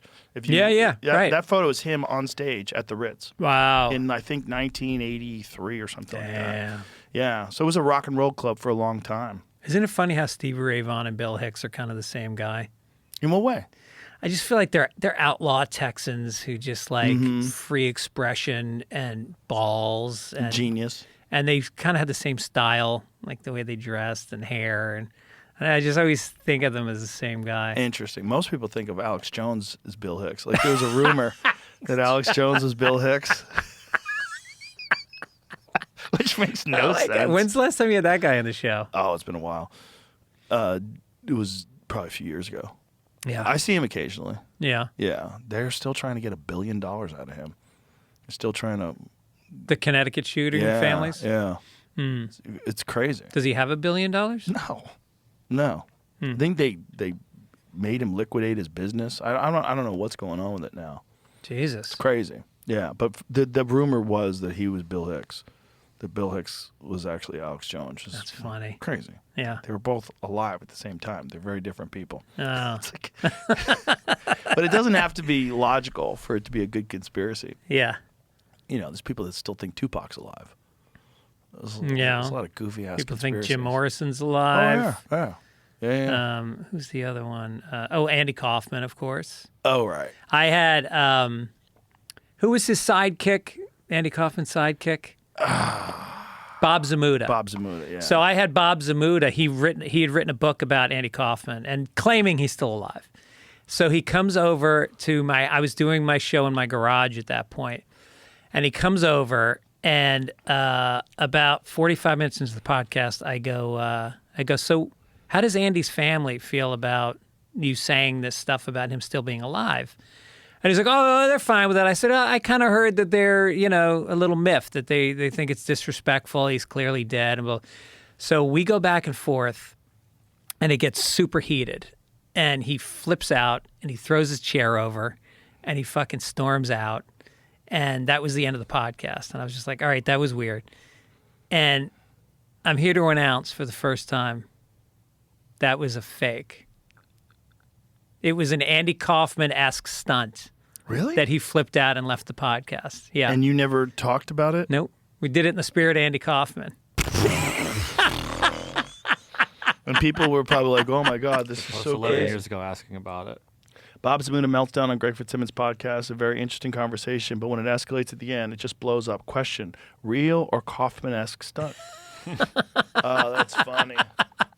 That's funny, and you kept it under wraps this I've entire never time? talked about it. That's funny. Yeah. That makes sense with Zamuda. He would do that Tony Clifton character. Oh my God. Yeah, and he So would dress up as Andy Kaufman's Tony Clifton and do appearances. Well, yeah, Andy would say, I'm coming to Vegas to do the Tony Clifton character, and then Zamuda would be the one doing it, and people always would be going like, what the fuck? I just paid $150 to see Andy Kaufman. Yeah, he did a lot of odd stuff. Yeah. Kaufman. Remember when he worked as a waiter at Jerry's Famous Deli? Oh, I didn't know that. Oh, no, he worked as a busboy. There's a photo of him on the wall while he was on Taxi. So he was on the biggest television show in the country. Yeah. And he had like an apron on, and he was carrying a fucking dish tray filled with like people's dirty dishes. Wow. Yeah. That photo, look at that photo. That photo was on the wall at Jerry's Famous Deli. Andy Kaufman worked there. So he was on TV. He was a huge star. And you would go and order a pastrami Reuben, and Andy Kaufman would clean your table. Yeah. What about the wrestling that. women was genius. Oh, he did a lot of nutty shit, man. Dude, he locked into that character. People went nuts. Is that a video? I think so. Oh, that's hilarious. Well, there's a documentary about it. That's what was just popping up. Of him working at Jerry's Deli? Safdie's. Him. This is, I guess, a trailer for it. Oh, so it's just a documentary about him. He was a nut, man. That was the one movie where, like, a lot of people kind of freaked out about Jim Carrey, where, like, he kind of got way too into that role and sort of, like, almost, like, seemed to embody Andy Kaufman. Oh, he talked about that. It fucked him up afterwards. Yeah. And off stage, he acted like an asshole to people, How weird. which is not like him. Right. Yeah. How weird. Yeah. That whole method acting thing, like becoming especially an actual human, where you have to sort of like figure out their brain patterns and their behavior patterns and imitate it, and then you get trapped in it. Yeah. Well, It says Segura was in talks to play Zamuda in a movie. Oh, wow. Recently? That's what this article is about. About that, it's very confusing because I saw it when I had that up. I saw this screenshot. I'm like, why is Tom in that? Oh, interesting. Wow. Yeah, this article from 2024. Oh, interesting. I don't know what happened to it. Doesn't seem like much. But, yeah, that's all. There's a good documentary. It just came out last week on Mel Brooks. I mean, you can't understate Mel Brooks's effect on whether you're a comedian or a writer or a comedy director. That guy when I was a kid, my dad used to play 2,000-Year-Old Man for me, those albums with Carl Reiner. And I was obsessed. And The Producers was my father's favorite movie. It became my favorite movie. And, you just think about, like, how fucking your show of shows as a writer early on and, and just going on to do Young Frankenstein. Blazing Saddles. Blazing Saddles. You know who the movie talks about? You know who wrote Blazing Saddles with him? Who? Richard Pryor. Oh, that makes sense. Isn't that fucking crazy? He That's was supposed to crazy. play the sheriff. Wow, Spaceballs. Spaceballs. Yeah, that's crazy. But it's a 2-part documentary. I only saw the first half. And Spaceballs is the reason why Tesla's Model S is called the Plaid. Really? Yeah. Yeah. Oh, that's It's hilarious. also the reason why the Starship is shaped the way it is at the tip. Uh-huh. Like Elon wanted to be like Spaceballs. He's like, Yeah. make it more pointy. Uh-huh. Oh, that's funny. He loves Spaceballs. Yeah. That's so funny. Oh, yeah, that would be perfect for him. Of course. Wow. Of course. Yeah. Of course. Are But- you going to get an Optimus when it comes out? Are you going to have a robot companion in your home? Oh, hell yeah. Why wouldn't you? Because I don't want a robot in my house that's like connected to the internet. I don't have Alexa. I don't have anything in my home. I don't have any speakers that can listen to me because they are weird. listening. They're whistling. Dude, how often are you talking about, like, I started getting Austin feeds, little videos in my Instagram feed about Austin. I never get those. I started getting them yesterday. Yeah. The fuck is that? They know you're coming. Yeah. Well, wasn't there a lawsuit that Google had to just recently settle where it turned out that there were certain times where your phone was listening to you, which is why you're getting ads for things that you had discussed? Oh, yeah. Happens all the time. But it was a rumor for a long time. It was like, that's just a conspiracy theory. Like, people are like, this seems weird. Google settles $68 million in class action over alleged recording of private conversations. That's nothing. Yeah, it's pretty small. That's nothing. Yeah. So what is it? What was the accusation? They have agreed to pay $68 million to settle a class action lawsuit alleging they unlawfully recorded users' conversations through Google Assist-enabled devices without consent. The proposed Google settlement is pending approval from a federal judge, U.S. District Court for Northern District of California.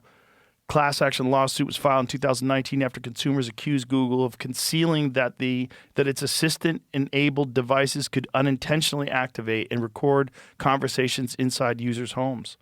So that's just for that. But that's like, did not intentionally activate it with a hot word such as, hey, Google. Because it's listening to you all the time. So it's listening for you to say, hey, Google. But that's just Google Assistant devices. I don't have one of those. But yet my phone will bring up suggestions and ads for things that I've discussed that I haven't looked up. Just having conversations about it, and it'll pop up. That's crazy. I don't think they would tell you. I think it's all metadata. It's all hidden. It's all, there's no way to know. And we all know. We all kind of know. And, this people go like, well, I'm not a criminal. I got nothing to hide. Yeah, but you don't understand the ramifications of this information. If somebody is in office and they want to start using keywords to locate people that they're going to have audited, like they just, some woman was protesting ICE, and they've got this facial recognition software that lets them know your name, your address. Is that Palantir? Is that what they're using? It's something. No, it's not Palantir. It's something like that. But this woman went to the airport. Her TSA was canceled. What? Yeah. What? Because she was a protester? Yep. That's it? Yep. Just protesting? Yep. Really? No, they're taking your license plate, they're taking people's faces, and they're running it through. They had one woman went from a protest to her house, and there was a car parked out front with ICE agents in it saying, "We know where you live." What? Yeah. That's all she did was go to a protest? Yep. That's it? I mean, I'm sure she interacted. She was probably yelling out or You whatever. sure she wasn't a part of the organizers of the protest or anything like that? Because maybe she was an organizer. This is the weird thing is the signal chats and everything. This is all being like very coordinated and very funded. Like, This is a very coordinated thing, like what they're doing, where they're doxing these ICE agents, and the whole thing it's all very fucking weird. Yeah. The point about the Google stuff, though, is people that go, "Oh, I'm not doing anything illegal." You are giving them your data, and that data is a commodity, and they are getting insanely wealthy off of getting your data in an unscrupulous way. Right. They're not telling you they're doing this thing, and they're getting your data. And that data is making them insanely wealthy, and then they use that wealth in a bunch of different ways to influence all sorts of things in the world. And that's what's going on. But nobody ever thought that their data was going to be a commodity.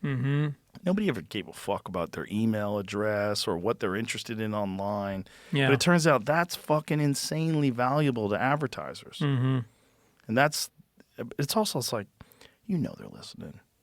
You know they're listening. They're listening to things. Yeah, they're listening, and there's people now that are using ChatGPT to do therapy. Have you heard about that? Yeah, and but meanwhile, do you want to put ChatGPT might tell you to kill yourself. Like that. Not only that, but you're telling your innermost embarrassing things. You think that's not going to be used against you at some point? When you try to get health insurance, and health insurance has now audited what you said to ChatGPT and goes, well, you're a suicide risk, or you're talking about trying to quit smoking. Now we know you're smoking. Any details? Wasn't there an instance real recently where someone had uploaded top secret information to ChatGPT to a government official? See if you can find this. Government official uploaded to a public ChatGPT, not like some secure encrypted version that the government gets, because they were trying to go over some data. Here it is. U.S. Cyber Defense Chief accidentally uploaded secret government info to ChatGPT. Jesus. So they grilled the acting chief on a mass layoffs and a failed polygraph. Failed polygraph is hilarious. So this guy, good luck saying his name, accidentally uploaded sensitive information to a public version of ChatGPT last summer. According to 4 Department of Homeland Security officials with knowledge of the incident. Try to say that guy's name. Gadamakula. Is that it? Gadamakula. Okay. Gadamakula. He plays defense for the Rams. Uploads. He's like a fucking big Polish guy.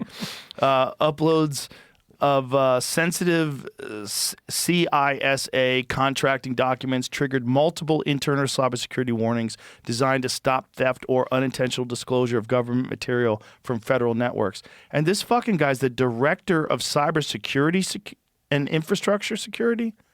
That's well, what does it mean crazy. Accidentally upload? Did it eavesdrop on him, or did he say something that caused ChatGPT to... It seems like he uploaded the data. Like he was probably trying to parse out the data. He was just hired to, or just joined the agency. Oh, great. Oh, my God. The information was not confidential, but marked for official use only. Dude, I feel like Russia and China know everything. And we know everything about Russia and China. Right. Yeah. And they're all ratting on each other. Palantir app ICE uses to find neighborhoods to raid. Yeah. So it is Palantir, at least for that. Yeah, the Nuts. article he had, it was blocked by a paywall. I was trying to get around. Nuts. Joe All right, Rogan Gregory. Experience can't afford to pay for. Is this it? We're wrapping it up? Let's wrap this bitch up. No. It's 4 o'clock. Can I name some dates? Fuck yeah. I will be at the Philadelphia Helium, as I said, Valentine's Day weekend. Great fucking club. I'm going to be in Sacramento at the Punchline next week, Great and then I'm going to fucking be club. in Lexington, Kentucky at Comedy Off Broadway. Great fucking club. And this is GregFitzsimmons.com. Go to the link for stand-up dates, plenty of gigs. The podcasts are Sunday Papers with Mike Gibbons, which, oh, by the way, thank you for the shout-out. You and Bert Kreischer gave me a little love bath yesterday. Yes, sir. That was Yes, sir. nice. So, yeah, he was talking about Sunday Papers I've been doing with Mike for a long time, and then Fitzdog Radio that you've been on many times. Yee fucking ha. All right. We're going to wrap it up. You're at the mothership this weekend. I'm very excited about that. You going to come down? Fuck yeah. 100%. Fuck yeah. 100%. All right, good. Goodbye, everybody.